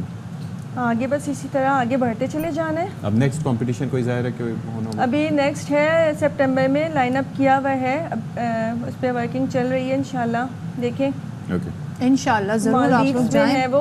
Okay, तो पाकिस्तान का नाम रोशन करें, इसी तरीके से मेडल जीत कर आए। Thank you so much Ayesha, thank you so much Iram. दोनों शेफ्स हमारे साथ थी और ज़बरदस्त 2 सोने के 2 कांसी के तमगे जीत कर आई हमारी शेफ्स। तो 2 शेफ से तो हमने आपको मिला दिया और देखें कितना टफ कंपटीशन होता है। लेकिन अगर आपके अंदर मेहनत, लगन, जज्बा हो तो आप अपने मुल्क में भी कंपटीशन जीतेंगे, मुल्क से बाहर भी जीत सकते हैं। अच्छा, बहुत से ऐसे लोग भी हैं माशाल्लाह से जिनके अंदर मेहनत, लगन, जज्बा, फोकस, अप्रोच, डेडिकेशन बिल्कुल भी नहीं है, लेकिन फिर भी तरक्की कर रहे होते हैं। तो बहरहाल आप क्या कर सकते हैं? किसकी बात कर रहे हैं? मेरे टाइमिंग्स बड़े गलत थे, जिस टाइम पर मैंने जुमला किया बहरहाल मैंने उस वक्त पिक नहीं किया था। लेकिन हम जो अशफाक ने बहुत सारे रेफरेंस दिए ना कि लगन हो, मेहनत हो, जज्बा हो, उसके बाद ऐसा होता है कि अगर आपके पास वसाइल भी ना हो फिर भी आप बहुत कुछ कर सकते हैं। यहाँ सारे आइडियाज़ होने चाहिए। सो टंडू मोहम्मद खान की बच्ची शालू, जिसका अपना तो कोई घर नहीं है, लेकिन वो क्या करती है, वो कागज़ के घर बनाती है, बड़े खूबसूरत ये घर बनाती है, उन्हें फ़रोख्त करती है। कैसे ये घर बना रही है और उसे कितनी अर्निंग हो जाती है, इस पर हम रिपोर्ट आपको दिखाते हैं हमारे नुमाइंदे ज़िशान खासखेली की। मीर मुनव्वर कॉलोनी के खस्ता हाल मकान में रिहाइश पजीर शालू नामी लड़की गुज़िश्ता 10 सालों से कागज के घर बनाकर फरोख्त करती है। मेरा नाम सानू है, हम बहुत गरीब है, हम तो घर बनाते पर हमारा ही घर टूटा हुआ है। एक दिन में 10 बन जाते हैं, 15 भी बन जाते हैं, जैसे बहनें हाथ बटाती तो। कैंची की मदद से कागज के घर बड़ी मेहनत और नफासत से तैयार करती है ताकि घर की खूबसूरती नुमाया नजर आए। मेहनत का बहुत है, जिस बेचने जाते तो 100-150 की मना कीमत है उनकी। घर से हाथ से बनाते हैं, मशीन का काम बिल्कुल भी नहीं है। कागज के इन खूबसूरत और नन्हे बंगलोज को रेढ़े पर सजाकर फरोख्त किया जाता है। कैमरामैन शौकत सोलंकी के साथ ज़ीशान अली खासखेली, ARY न्यूज़, टंडो मोहम्मद खान। कितने फैसिनेट करते हैं ये घर, कितने खूबसूरत लग रहे हैं, यकीनन बहुत ज़बरदस्त है। क्या बात है जी। अच्छा जी, अब ज़रा कमाल है, जमाल है, क्या बात है जी, क्या बात है जी। फीफा वर्ल्ड कप का ऑफिशियल पेज, मुझे लगता है कि पाकिस्तान से बहुत ज़्यादा इंस्पायर हो गए हैं, या फिर ये है कि गुज़िश्ता दिनों फीफा के सदर को भी हमने देखा था। कोई नई हायरिंग तो नहीं हुई है वहाँ? मुझे पता नहीं, लग रहा है कि सोशल मीडिया रन करने के लिए ऐसा ही है कुछ। तो अब यह है कि पाकिस्तानी गानों के बाद उर्दू के जुमले भी लिखने लगा। स्पेन के कम उम्र फुटबॉल हीरो यमाल की तस्वीर शेयर की, कैप्शन लिखा, कमाल है, यमाल है। इससे पहले मेसी की सालगिरह और एम्बापे की रिलीज़ पर भी पाकिस्तानी गाने लग चुके हैं। तो क्या बात है जी, क्या बात है। तो ये देखें, मुझे तो लग रहा है भाई चेक करें तो अच्छी बात है, हमारी उर्दू ज़बान प्रमोट हो रही है, हमारे गाने प्रमोट हो रहे हैं। लेकिन ये फीफा वाले जो हैं क्या करना चाह रहे हैं। हमारे यहाँ फ़ुटबॉल होनी चाहिए, बहुत ज़्यादा बच्चों में, आजकल के बच्चों में फ़ुटबॉल को लेके क्रेज़ है, लेकिन हमारे यहाँ उस तरीके से ये गेम जो है आगे नहीं बढ़ सकी। लियाली में अलबत्ता हमारे पास बड़ा टैलेंट है, वहाँ से ऐसे ऐसे नौजवान बच्चे बच्चियाँ ज़बरदस्त फुटबॉल प्लेयर्स हम निकाल सकते हैं, लेकिन इस पर काम करने की ज़रूरत अच्छा है। जी, हम उन्हें फैसिलिटीज़ देने की बात करते हैं ऑल्टरनेटिव फ्यूल्स की। अब आपको पता है कि गैस जो है वो आपके पास दस्तयाब नहीं है, काफ़ी मसाइल हैं, लोड शेडिंग भी उसकी होती है, ये जो गैस हमारे पास है। अब उसके अंदर चक्कर ये है कि हो क्या रहा है कि लोग ऑल्टरनेटिव मीन्स यूज़ करें, और ऑल्टरनेटिव मीन्स में ऐसे फ्यूल भी यूज़ किया जा रहा है, LPG को, लिक्विफाइड पेट्रोलियम गैस को, और दूसरा ये है कि एज अ यू नो एक फ्यूल इस तरीके से भी कि घरों के लिए भी यूज़ किया जा रहा है, ताकि एलपीजी सिलेंडर्स लोग लगा के आग भी जला सकते हैं और खाने वगैरह बनाते हैं उसके ऊपर। अब ये इंकशाफ हुआ है कि एलपीजी में कार्बन डाइऑक्साइड मिलाकर फ़रोख्त किए जाने का इंकशाफ हुआ है, यानी कि 2 नंबरी में हम कोई नया तरीका इख्तियार करना नहीं छोड़ते। ऐसी क्रिएटिव माशाल्लाह से हमारे माइंड्स हैं कि हम कहते हैं कि ऐसी 2 नंबरी करें कि जिससे दूसरों को नुकसान हो। अब ये सक्खर के करीब पन्नू आकिल में कार्बन डाइऑक्साइड के एलपीजी में मिलाने की इत्तलात मिली हैं और ओगरा की इन्फोर्समेंट टीम ने पन्नू आकिल में एलपीजी साइट्स का मुआयना करके तमाम साइट्स को गैर कानूनी और गैर महफूज करार दे दिया, तमाम साइट्स को। Just imagine. तो मैं अच्छा सलाम है भाई इस इंकशाफ जिसने भी इंकशाफ किया है, तो हमारे नुमाइंदे सलीम सैतु साथ हैं, उनसे जान लेते हैं। सलीम बताइएगा ये पहले मालूम कैसे हुआ कि ये सब किया जा रहा है? जी देखें, एलपीजी एसोसिएशन पाकिस्तान ने कुछ दिन कबल डिस्ट्रिक्ट गवर्नमेंट को डिप्टी कमिश्नर सक्खर को खत लिख के आगाह किया था कि सक्खर में 2 ऐसे स्टेशन हैं जहाँ पर एलपीजी गैस के नाम पर जो सिलेंडर हैं, गैर मयारी सिलेंडर है, वहाँ पे CO2 जो कार्बन डाइऑक्साइड गैस है वो भरी जा रही है। एलपीजी एसोसिएशन ये भी लिखा है उस खत में कि जो एलपीजी है वो सिलेंडर में 90 से 120 के प्रेशर पे भरी जाती है, लेकिन जो कार्बन डाइऑक्साइड है वो 1200 के प्रेशर से भरी जा रही है, जिसकी वजह से हैदराबाद में जो हादसा हुआ या सक्खर में 2 हादसे हुए जिसमें इंसानी जानों का ज़ाया हो, तो ये हादसे इस वजह से हो रहे हैं कि एलपीजी की जगह वो सिलेंडर्स में कार्बन डाइऑक्साइड गैस जो ज़्यादा प्रेशर से भरी जा रही है, जिसकी वजह से हो रहा है। एलपीजी स्टेशन में निशानदेही की कि सिंध में 10 ऐसे स्टेशन हैं, 2 सक्खर में है, जो एक स्टेशन है जो पन्नू आकिल तहसील में सांगी के करीब कौमी शाहरा पर वाक़ है। तो जिला इंतजामिया ने और जो ओगरा है उन्होंने वहाँ पे कार्रवाई की, तो उन्होंने इस सेंटर को जो स्टेशन है गैस स्टेशन उसको गैर मयारी करार दिया। वह कहा गया कि यहाँ पे जो वो एलपीजी के नाम पे कार्बन डाइऑक्साइड गैस जो है सिलेंडर्स में भरी जा रही है। एलपीजी एसोसिएशन की जानिब से ये भी अपनी प्रेस में कहा गया था कि उन्होंने FIR दर्ज करवाई है उन लोगों के खिलाफ जो गैर कानूनी तौर पर कार्बन डाइऑक्साइड गैस मिलाकर लोगों की जानों के साथ खेल रहे हैं, लेकिन ये लोग बासर माफिया के खिलाफ कोई कार्रवाई करने के लिए तैयार नहीं है। FIR दर्ज होने के बावजूद उन्हें गिरफ्तार नहीं किया जा रहा। सिंध में ऐसे 10 स्टेशन हैं जहां पर लोगों की जानों के साथ खेला जा रहा है। एलपीजी के नाम पर कार्बन डाइऑक्साइड गैस भरी जा रही है। लेकिन आपने खुद ही बताया कि 10 पॉइंट्स आइडेंटिफाई हो गए हैं, ओगरा की जो टीम है वो भी काम कर रही है, दूसरे ये कि FIR भी दर्ज हो गई है, मगर ये बाअसर लोग हैं जो ये काम कर रहे हैं और मासूम लोगों की जिंदगियों को खतरे में डाल रहे हैं। होप के ये खबर हुकाम बाला तक पहुंचे और वो सारी खबर का नोटिस लें। जाहिर है आप क्या कह सकते हैं, हम उन्हीं से उम्मीद कर सकते हैं जिन्होंने तमाम तर जो है वो लोगों को सेफ्टी प्रोवाइड करनी है। अब दोस्तों के आलमी दिन की बात कर लेते हैं। दोस्तों का आलमी दिन किसका, कौन सा दिन था भाई? ओहो, आस्तीन के दोस्तों का। आस्तीन के सांप होते हैं, आस्तीन के दोस्त नहीं होते हैं। आपसे मेरा कुछ अरसे में एक्सपीरियंस कुछ और रहा है, तो मैं कुछ कह नहीं सकता। आस्तीन अच्छा, के दोस्तों का नहीं, पहले बताएं दोस्तों का आलमी दिन है या आस्तीन के सांपों का? सांपों का भाई, सांपों का आलमी दिन है। लेकिन वो भी बुरा मान असल जाएंगे, सांप कहेंगे। हमारे भी कुछ रूल्स होते हैं। अब आप इसी से मिसाल ले लीजिए कि दुनिया में पाए जाने वाला हर सांप जहरीला नहीं होता, लेकिन आस्तीन का हर सांप जहरीला होता है। ठीक है, तो बात यह है कि 20% सिर्फ सांप जो होते हैं वो जहरीले होते हैं, लेकिन अलमिया यही है कि हमारा वास्ता उन्हीं से पड़ता है। तो आप सुने, आज सांपों का आलमी दिन मनाया जा रहा है। अब ये आलमी दिन इसलिए भी मनाया जा रहा है ताकि बताया जा सके कि भाई जैसे कि अशफाक ने इंफॉर्मेशन। अच्छा बोले ना, वो कितना क्यूट लग रहा है, फन निकाल के। सांप जो है अब बहुत कम ऐसे हैं जो जहरीले होते हैं, और पाकिस्तान में जिस तरह जहरीले, चंद मुझे जहरीले सांपों के नाम बताएं। मुझे नहीं मालूम, मेरी इतनी रिसर्च नहीं है सांपों पे। ब्लैक मांबा, नागन, ठीक है।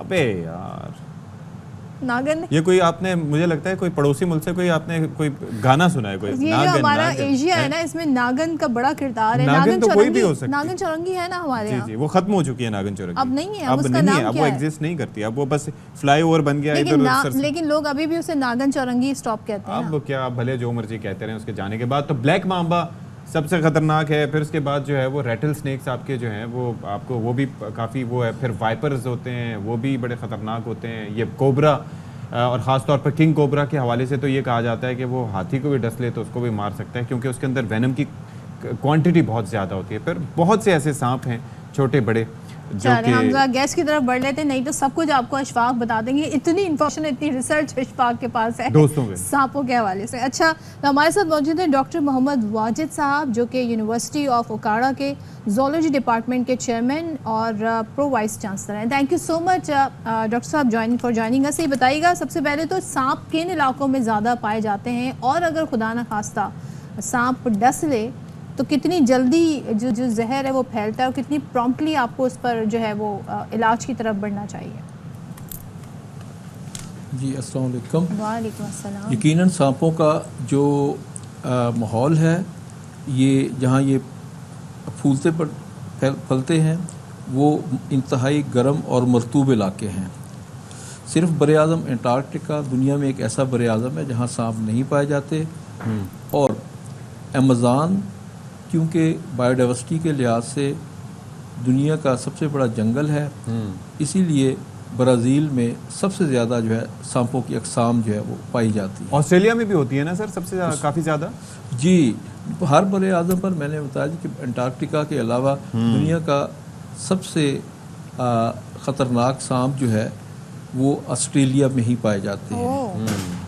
इनलैंड टाइपान है, इनलैंड टाइपैन की 2 स्पीशीज़ हैं, एक कोस्टल है जो थोड़ा सा लेस, जी